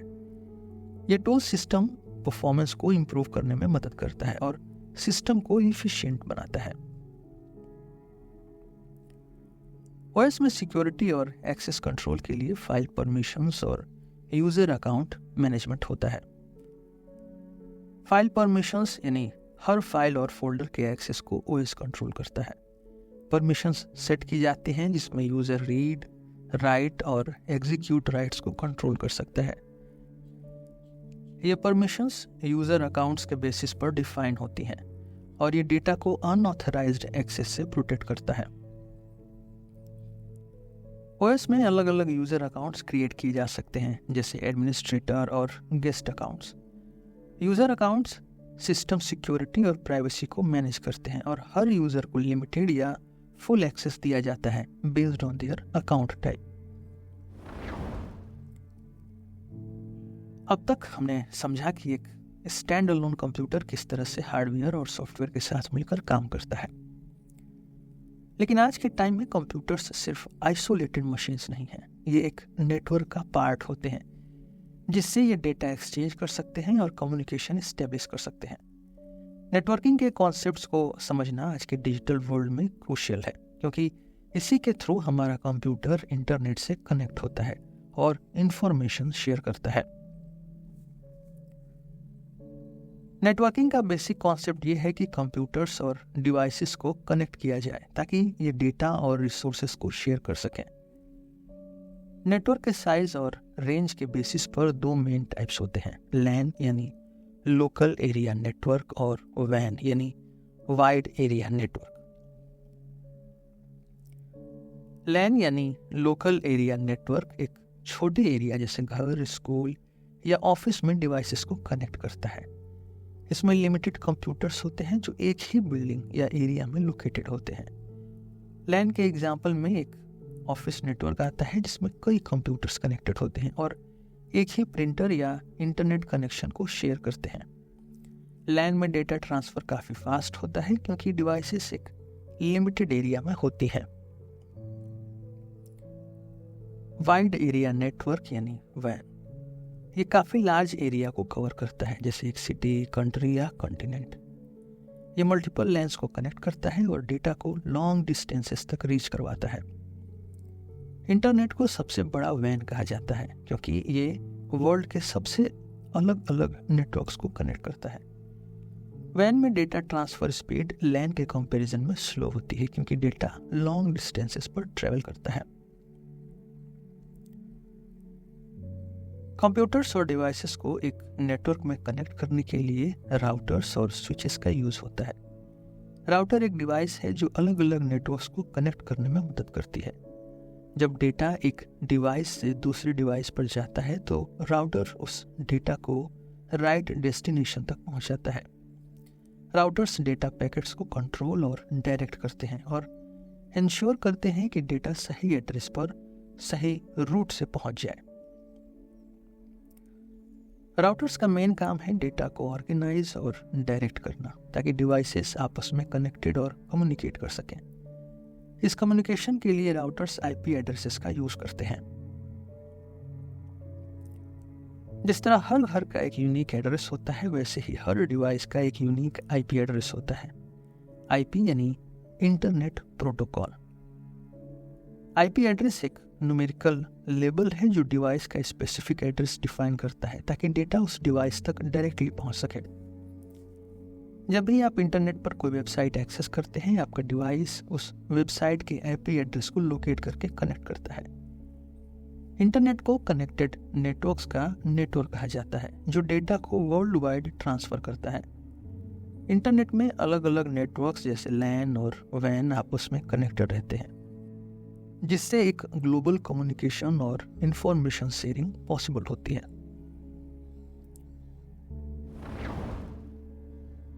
नेटवर्क्स और इंटरनेट पर डेटा भेजने के लिए कुछ स्पेसिफिक रूल्स और प्रोटोकॉल्स को फॉलो किया जाता है। ये प्रोटोकॉल्स इंश्योर करते हैं कि डेटा सेफली और एक्यूरेटली ट्रांसफर हो। नेटवर्किंग और इंटरनेट में डेटा ट्रांसफर के लिए कुछ स्पेसिफिक रूल्स और प्रोटोकॉल्स का यूज होता है। ये प्रोटोकॉल्स इंश्योर करते हैं कि डेटा एक्यूरेटली और सिक्योरली एक डिवाइस से दूसरी डिवाइस तक पहुंच सके। प्रोटोकॉल्स के बिना कंप्यूटर्स और डिवाइसेस आपस में कम्युनिकेट नहीं कर सकते क्योंकि ये हर डिवाइस को एक कॉमन लैंग्वेज प्रोवाइड करते हैं। चलिए कुछ कॉमन इंटरनेट प्रोटोकॉल्स को समझने की कोशिश करते हैं और कैसे ये काम करते हैं ये भी समझते हैं। TCP/IP यानी ट्रांसमिशन कंट्रोल प्रोटोकॉल या इंटरनेट प्रोटोकॉल। TCP/IP इंटरनेट का कोर प्रोटोकॉल है। ये एक सेट ऑफ रूल्स हैं जो डेटा को पैकेट्स में तोड़कर ट्रांसफर करता है और इंश्योर करता है कि ये पैकेट्स एक्यूरेटली डेस्टिनेशन तक पहुंच जाए। TCP यानी ट्रांसमिशन कंट्रोल प्रोटोकॉल का काम है डेटा को छोटे पैकेट्स में तोड़ना और रिसीव होने पर इन पैकेट्स को फिर से कंबाइन करना। जब आप इंटरनेट पर कोई बड़ी फाइल या मैसेज सेंड करते हैं, वो TCP के थ्रू पैकेट में ब्रेक हो जाता है। इसके बाद जब ये पैकेट्स डेस्टिनेशन पर पहुंचते हैं तो TCP इन्हें ओरिजिनल ऑर्डर में असेंबल कर लेता है ताकि मैसेज कंप्लीट और क्लियर हो। IP यानी internet protocol address data packets को सही डेस्टिनेशन तक पहुंचने में मदद करता है। IP एड्रेस हर डिवाइस का यूनिक एड्रेस होता है जिससे डेटा को रूट और लोकेट किया जाता है। IP इंश्योर करता है कि डेटा पैकेट्स इंटरनेट के थ्रू ट्रेवल करते हुए राइट डिवाइस पर पहुंच सके। HTTP यानी hyper text transfer protocol. HTTP वो प्रोटोकॉल है जो वेब ब्राउजर्स और वेबसाइट्स के बीच कम्युनिकेशन एस्टेब्लिश करता है। जब भी आप किसी वेबसाइट का URL एंटर करते हैं तो आपका ब्राउजर HTTP के थ्रू रिक्वेस्ट भेजता है। HTTP रिक्वेस्ट का रिस्पॉन्स सर्वर देता है और पेज कंटेंट यूजर के ब्राउजर में लोड हो जाता है। HTTP mainly web content transfer के लिए यूज होता है। जैसे आपके स्क्रीन पर इमेजेस, टेक्स्ट और वीडियोस दिखते हैं, ये सब HTTP के थ्रू ट्रांसफर होते हैं। HTTPS यानी hyper text transfer protocol secure, ये HTTP का सिक्योर वर्जन है जो डेटा को इंक्रिप्शन के थ्रू प्रोटेक्ट करता है ताकि सेंसिटिव इंफॉर्मेशन जैसे पासवर्ड्स सेफ रहें। FTP यानी फाइल ट्रांसफर प्रोटोकॉल। FTP का यूज लार्ज फाइल्स को ट्रांसफर करने के लिए होता है। जब भी आप किसी सर्वर पर फाइल्स अपलोड या डाउनलोड करते हैं, FTP प्रोटोकॉल का यूज किया जाता है। FTP एक रिलायबल मेथड है जो लार्ज डेटा को इफिशिएंटली ट्रांसफर करने में मदद करता है। इसका यूज मेनली वेबसाइट्स, कोई सर्वर्स और लोकल डिवाइसेस के बीच डेटा ट्रांसफर के लिए होता है।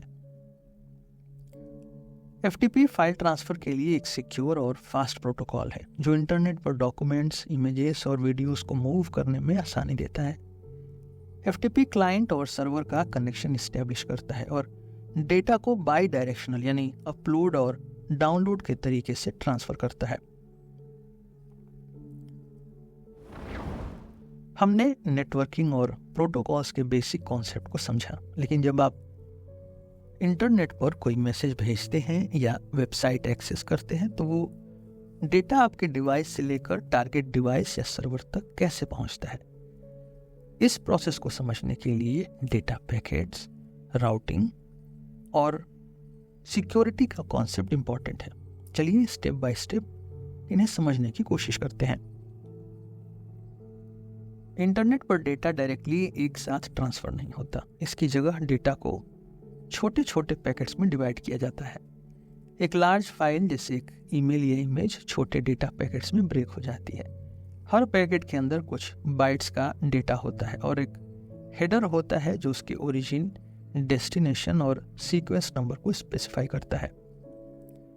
ये पैकेट्स अलग अलग रूट से ट्रैवल कर सकते हैं और डेस्टिनेशन पर वापस ओरिजिनल ऑर्डर में असेंबल हो जाते हैं। पैकेट स्विचिंग का ये कॉन्सेप्ट डेटा को रिलायबल और इफिशिएंट तरीके से भेजने में मदद करता है। अगर किसी पैकेट में इशू आता है तो वो सिर्फ वही पैकेट रीसेंड होता है, जिससे डेटा ट्रांसमिशन और रिलायबल बन जाता है। जब एक पैकेट इंटरनेट पर ट्रैवल करता है तो वो कई नेटवर्क पॉइंट से गुजरता है। इसका सफर हर पॉइंट पर राउटिंग के थ्रू होता है। राउटिंग का काम यह है कि पैकेट्स को सही रास्ते से डेस्टिनेशन तक भेजे। हर राउटर जो एक नेटवर्क डिवाइस है, पैकेट को अगले नेटवर्क पॉइंट तक फॉरवर्ड करता है। ये इंटरमीडिएट पॉइंट्स हॉप्स कहलाते हैं। मान लीजिए कि आप एक वेबसाइट एक्सेस कर रहे हैं। आपके पैकेट्स आपके डिवाइस से निकलकर मल्टीपल राउटर्स और नेटवर्क से होते हुए डेस्टिनेशन सर्वर तक पहुंचते हैं। जैसे ही पैकेट्स अपने डेस्टिनेशन तक पहुंचते हैं, वहां ये वापस अपने ओरिजिनल ऑर्डर में आकर डेटा को रिक्रिएट कर लेते हैं। राउटिंग और हॉप्स डेटा को एफिशिएंटली डिस्ट्रीब्यूट करने में हेल्प करते हैं और इस प्रोसेस में इंटरनेट का बड़ा स्ट्रक्चर इंपॉर्टेंट रोल प्ले करता है। इंटरनेट पर डेटा ट्रांसफर के दौरान सिक्योरिटी काफ़ी ज़रूरी है, स्पेशली जब सेंसिटिव इंफॉर्मेशन जैसे पासवर्ड्स या बैंकिंग डिटेल्स इन्वॉल्व हो। इसके लिए इंक्रिप्शन का यूज़ होता है। इंक्रिप्शन एक प्रोसेस है जिसमें डेटा को इस तरह से ट्रांसफॉर्म किया जाता है कि सिर्फ ऑथराइज्ड यूज़र या डेस्टिनेशन ही उसे समझ सके। इंक्रिप्शन के थ्रू डेटा को एक अनरीडेबल फॉर्म में कन्वर्ट किया जाता है और जब ये डेस्टिनेशन पर पहुंचता है, वहाँ डिक्रिप्शन प्रोसेस के थ्रू उसे ओरिजिनल फॉर्म में कन्वर्ट कर लिया जाता है। यह प्रोसेस HTTPS और SSL प्रोटोकॉल्स के साथ काम करता है और डेटा को अनऑथराइज्ड एक्सेस से प्रोटेक्ट करता है। इंक्रिप्शन से ये इंश्योर होता है कि अगर कोई थर्ड पार्टी डेटा पैकेट्स को इंटरसेप्ट कर भी ले तो वो उसे डिसाइफर न कर सके और आपका डेटा सिक्योर रहता है। अब तक हमने कंप्यूटिंग के बेसिक प्रिंसिपल्स और डेटा ट्रांसफर के कॉन्सेप्ट्स को समझा। आज के डिजिटल दुनिया में एक और टेक्नोलॉजी रैपिडली डेवलप हो रही है जो कंप्यूटिंग की बाउंड्रीज को एक्सपैंड कर रही है, और ये टेक्नोलॉजी है आर्टिफिशियल इंटेलिजेंस यानी AI और मशीन लर्निंग यानी ML। AI और ML वो टेक्नोलॉजीज हैं जो मशीन्स को इंटेलिजेंट डिसीजंस लेने और डेटा के बेसिस पर सीखने की एबिलिटी देती है। चलिए इन टेक्नोलॉजीज का कोर कॉन्सेप्ट और उनके आज के वर्ल्ड में कैसा यूज हो रहा है, इसे समझने की कोशिश करते हैं। आर्टिफिशियल इंटेलिजेंस का मतलब है मशीन्स को इस तरह प्रोग्राम करना कि वो ह्यूमन लाइक इंटेलिजेंस दिखाए। मतलब एआई का गोल है कि मशीन्स उन टास्क को इंडिपेंडेंटली परफॉर्म कर सके जो पहले सिर्फ ह्यूमंस के लिए पॉसिबल था। एआई के अंडर मशीन्स को प्रॉब्लम सॉल्विंग, लैंग्वेज अंडरस्टैंडिंग और पैटर्न रिकॉग्निशन जैसे काम सिखाए जाते हैं। मशीन लर्निंग यानी एमएल एआई का एक सब फील्ड है जिसमें मशीन डेटा के बेसिस पर अपने आप सीखने लगती है। एमएल में हम मशीन को एक्सप्लिसिटली हर इंस्ट्रक्शन नहीं देते, बल्कि मशीन को डेटा से पैटर्न्स और रूल्स सीखने का प्रोसेस सिखाते हैं। इस प्रोसेस में मशीन एल्गोरिदम्स का यूज करती है जो डेटा के बेसिस पर अपने परफॉर्मेंस को इम्प्रूव करते हैं। एमएल का मेन नेम यह है कि मशीन डेटा के बेसिस पर एक्यूरेट प्रेडिक्शंस और डिसीजंस ले सके। मशीन लर्निंग का मेन काम डेटा पर डिपेंड करता है। एमएल में हम पहले मशीन को डेटा प्रोवाइड करते हैं जिसे ट्रेनिंग डेटा कहा जाता है। ये ट्रेनिंग डेटा उस प्रॉब्लम या टास्क के कॉन्टेक्स्ट में होता है जो मशीन को सीखना है। एग्जाम्पल के लिए, अगर हमें मशीन को इमेजेस में कैट और डॉग रिकॉग्नाइज करना सिखाना है तो हम पहले मशीन को कैट और डॉग की लेबल्ड इमेजेस प्रोवाइड करेंगे। ये इमेजेस मशीन के एल्गोरिदम को पैटर्न्स रिकॉग्नाइज करने में हेल्प करती है और मशीन मॉडल बिल्ड करती है जो फ्यूचर इमेजेस पर प्रेडिक्शंस कर सकता है। जब मशीन को नए डेटा मिलते हैं वो अपने ट्रेनिंग के बेसिस पर उसका एनालिसिस करता है और प्रेडिक्शन देता है। जितना डेटा मशीन को मिलेगा वो अपने डिसीजन मेकिंग स्किल में उतना ही इम्प्रूव कर पाएगा। अब तक हमने क्लासिकल कंप्यूटिंग, एआई और मशीन लर्निंग के कॉन्सेप्ट्स को समझा जो आज के डिजिटल वर्ल्ड के बेस है। लेकिन अब एक नए एरा का डेवलपमेंट हो रहा है जो कंप्यूटिंग की कैपेबिलिटीज और पॉसिबिलिटीज को रीडिफाइन कर रहा है। यह है क्वांटम कंप्यूटिंग। क्वांटम कंप्यूटिंग का अप्रोच क्लासिकल कंप्यूटिंग से बिल्कुल अलग है और ये कॉम्प्लेक्स प्रॉब्लम्स को सॉल्व करने में गेम चेंजर बन सकता है। चलिए क्वांटम कंप्यूटिंग को बेसिक लेवल पर समझने की कोशिश करते हैं और देखते हैं कि ये ट्रेडिशनल कंप्यूटिंग से कैसे अलग है। क्लासिकल कंप्यूटर्स जो आज हमारे पास हैं वो बाइनरी सिस्टम पर काम करते हैं जिसमें डेटा बिट्स के फॉर्म में रिप्रेजेंट होता है, जीरोस और वंस के रूप में। ये binary bits basic units of information है जो ऑन या ऑफ स्टेट्स को रिप्रेजेंट करते हैं और इनके थ्रू कंप्यूटेशंस परफॉर्म किए जाते हैं। लेकिन क्वांटम कंप्यूटिंग में डेटा बिट्स के जगह क्यू बिट्स का यूज होता है जो क्वांटम मैकेनिक्स के प्रिंसिपल्स पर बेस्ड है। क्वांटम कंप्यूटिंग क्लासिकल कंप्यूटिंग से इसलिए यूनिक है क्योंकि ये डेटा को रिप्रेजेंट और प्रोसेस करने के लिए क्वांटम मैकेनिक्स जैसे फंडामेंटल फिजिक्स के रूल्स का यूज करती है, जिसमें क्यू बिट्स सुपरपोजिशन और इंटेंगलमेंट जैसे एडवांस स्टेट्स में काम कर सकते हैं। इससे क्वांटम कंप्यूटर्स क्लासिकल कंप्यूटर्स के कंपैरिजन में कई कॉम्प्लेक्स प्रॉब्लम्स को एक्सपोनेंशियली फास्टर सॉल्व कर सकते हैं। क्वांटम कंप्यूटिंग के कुछ कोर कॉन्सेप्ट्स हैं जो इसे क्लासिकल कंप्यूटिंग से अलग बनाते हैं: क्यूबिट्स, सुपरपोजिशन और इंटेंगलमेंट। क्लासिकल कंप्यूटिंग में हम बाइनरी बिट्स का यूज करते हैं जो सिर्फ एक स्टेट में होते हैं, या तो 0 या 1।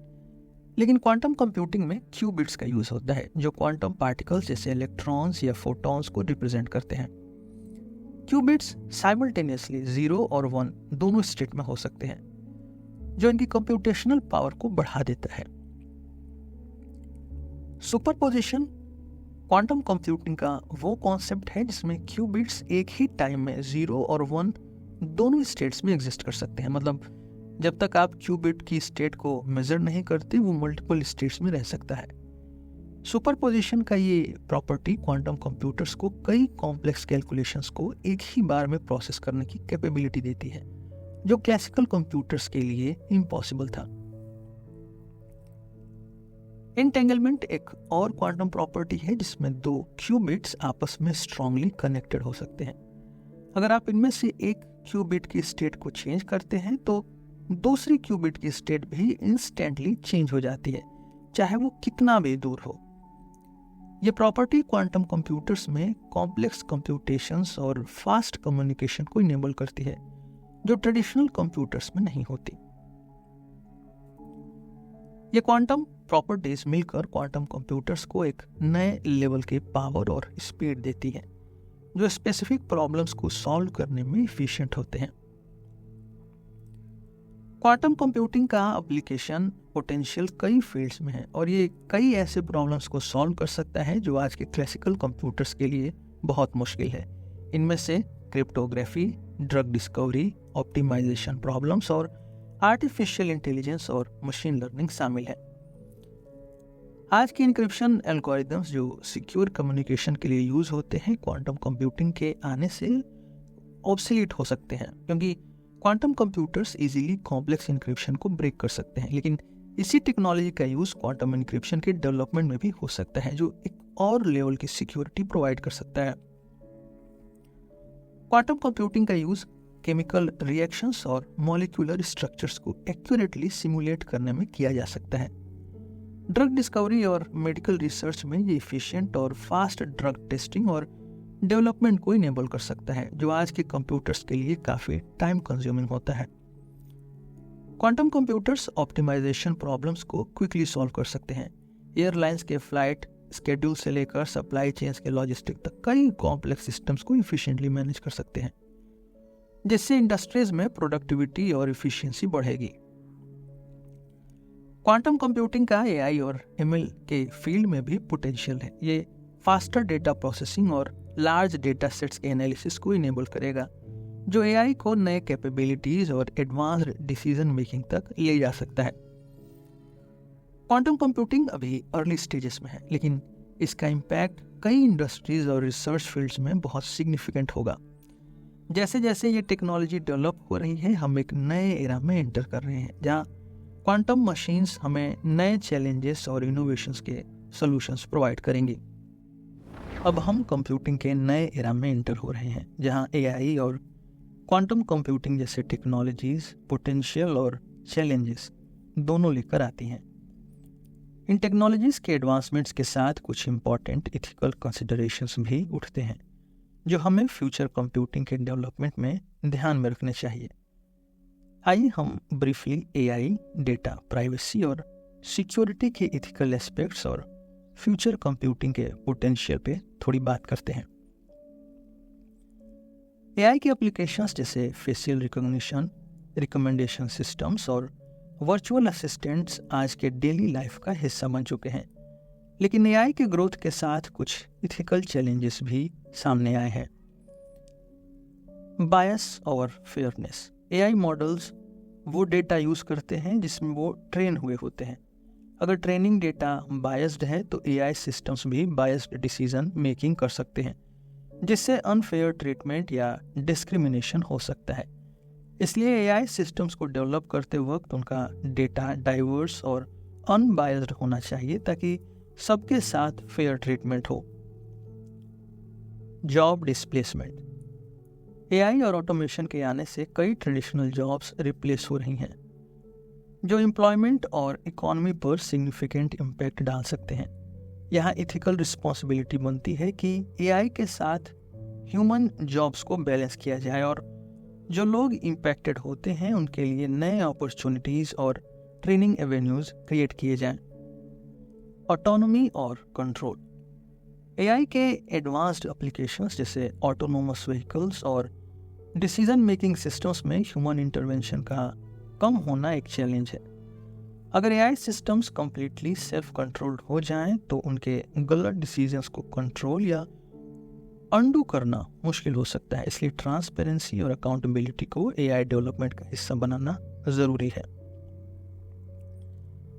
आज के डिजिटल वर्ल्ड में डेटा प्राइवेसी और सिक्योरिटी क्रिटिकल इश्यूज हैं। हर ऑनलाइन एक्टिविटी से डेटा जनरेट होता है जो कंपनीज और ऑर्गेनाइजेशंस के पास स्टोर होता है। इसके कुछ मेन इथिकल एस्पेक्ट्स हैं: यूजर कंसेंट, डेटा सिक्योरिटी और right to privacy. User data को कलेक्ट करते वक्त उनकी कंसेंट लेना और उसे क्लियरली कम्युनिकेट करना जरूरी है।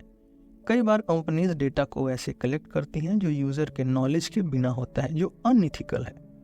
ट्रांसपेरेंसी और इन्फॉर्म्ड कंसेंट डेटा कलेक्शन का एक जरूरी पार्ट होना चाहिए। साइबर सिक्योरिटी एक मेजर कंसर्न है क्योंकि कई सेंसिटिव इंफॉर्मेशन ऑनलाइन स्टोर होती है। कंपनीज और ऑर्गेनाइजेशंस की रिस्पॉन्सिबिलिटी बनती है कि वो यूजर डेटा को प्रोटेक्ट करने के लिए एडवांस्ड सिक्योरिटी प्रोटोकॉल्स यूज करें और डेटा ब्रीचेस से बचें। हर यूजर का अपने डेटा पर राइट है और वो कंट्रोल कर सकते हैं कि उनका डेटा कैसे यूज हो। डेटा प्राइवेसी लॉज जैसे कि GDPR यानी general data protection regulation user को ये राइट्स देते हैं। इथिकल कंप्यूटिंग में ये इंश्योर करना जरूरी है कि यूजर अपने डेटा का कंट्रोल रखे और उसकी प्राइवेसी सिक्योर रहे।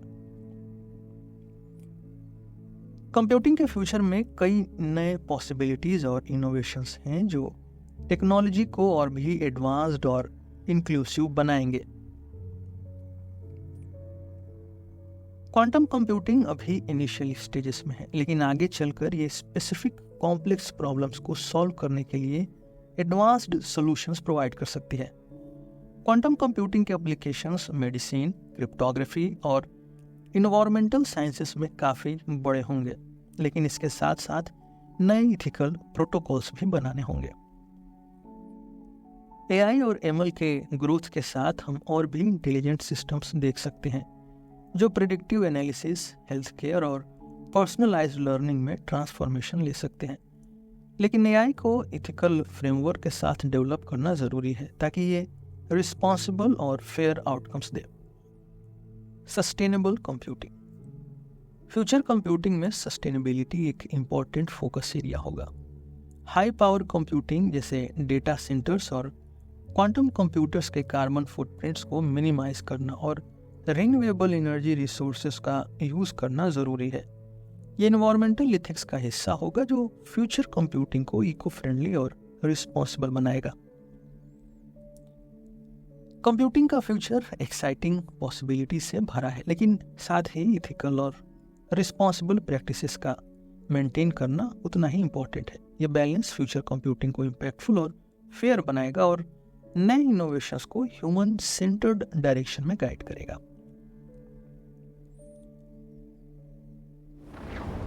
एक रिकैप करते हैं और इस वीडियो को खत्म करते हैं। कंप्यूटर्स आज के मॉडर्न वर्ल्ड का एक इंटीग्रल पार्ट बन गए हैं और इनके वर्किंग प्रिंसिपल्स को समझना काफी जरूरी है।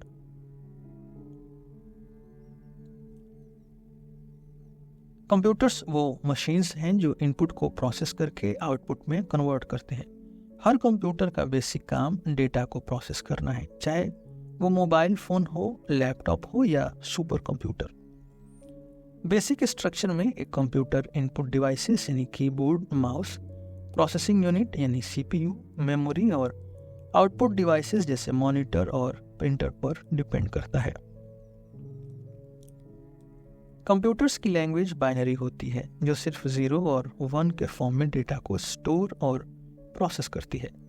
हर 0 और 1 को बिट कहा जाता है और इन बिट्स को ग्रुप में अरेंज करने पर बाइट बनता है।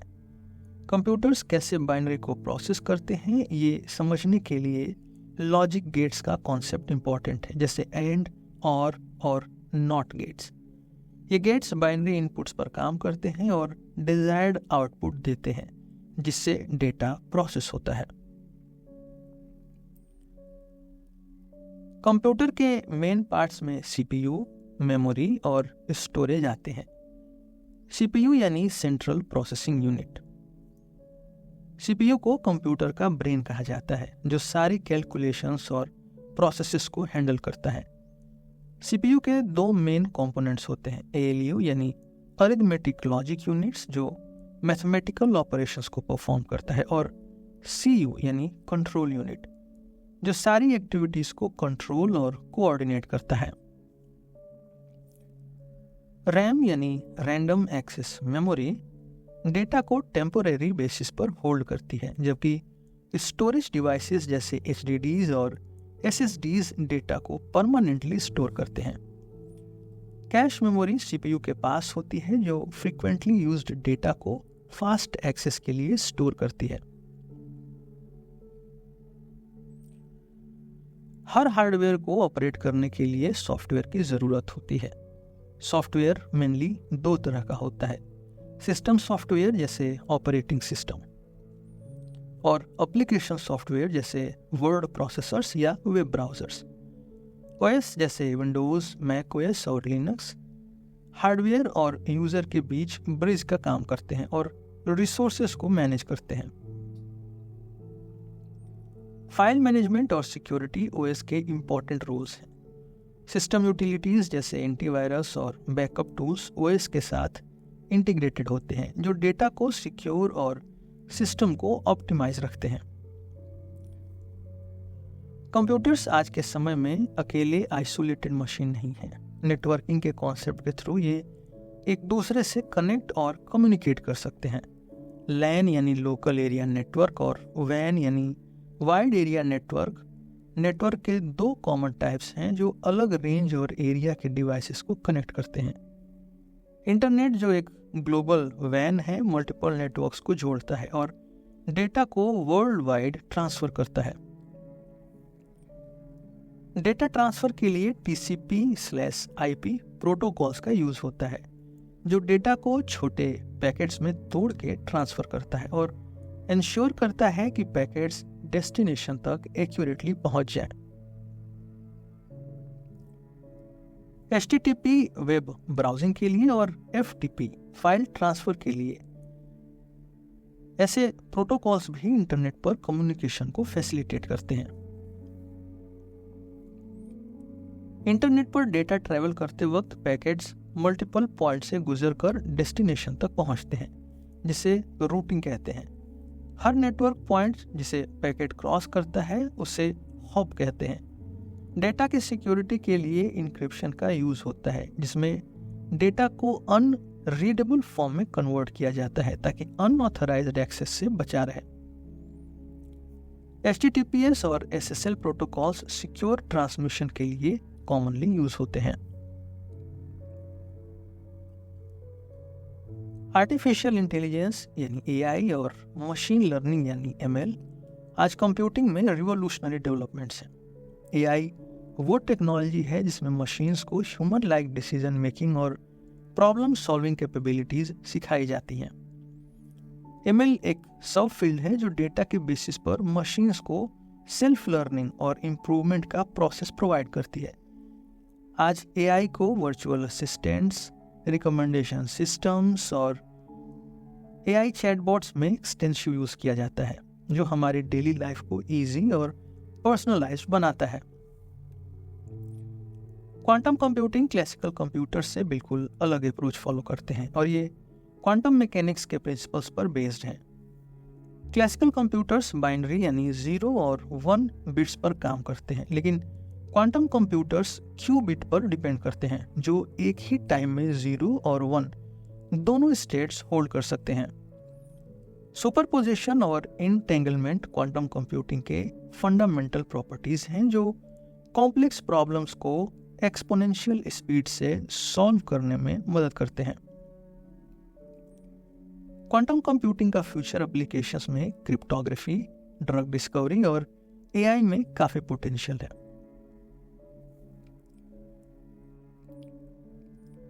कंप्यूटिंग के एडवांसमेंट्स के साथ इथिकल रिस्पॉन्सिबिलिटीज और चैलेंजेस भी हैं।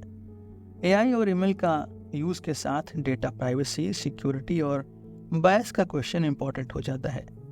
AI मॉडल्स बायस डेटा पर ट्रेन होने पर अनफेयर डिसीजंस ले सकते हैं और डेटा कलेक्शन में ट्रांसपेरेंसी और यूजर कंसेंट इंश्योर करना भी जरूरी है। फ्यूचर कंप्यूटिंग में सस्टेनेबिलिटी और ग्रीन कंप्यूटिंग का रोल भी इंपॉर्टेंट होगा, जो टेक्नोलॉजी को इन्वायरमेंट फ्रेंडली बनाएगा। कंप्यूटिंग का इवोल्यूशन रैपिडली हो रहा है और फ्यूचर में नए टेक्नोलॉजीज जैसे AI ड्रिवन इनोवेशंस और क्वांटम कंप्यूटिंग पावर और पोटेंशियल को रीडिफाइन करेंगे। ये टेक्नोलॉजी नए पॉसिबिलिटीज और चैलेंजेस लेकर आएंगी और इथिकल और सस्टेनेबल प्रैक्टिसेस को अपनाना कंप्यूटिंग को एक रिस्पॉन्सिबल और ह्यूमन सेंटर्ड डायरेक्शन में लेकर जाएगा। ये बेसिक अंडरस्टैंडिंग कंप्यूटिंग के फाउंडेशन को डेवलप करते हुए इसके नए पॉसिबिलिटीज को अप्रिशिएट करने में मदद करती है और हमें एक टेक्निकली अवेयर और रिस्पॉन्सिबल फ्यूचर के लिए तैयार करती है।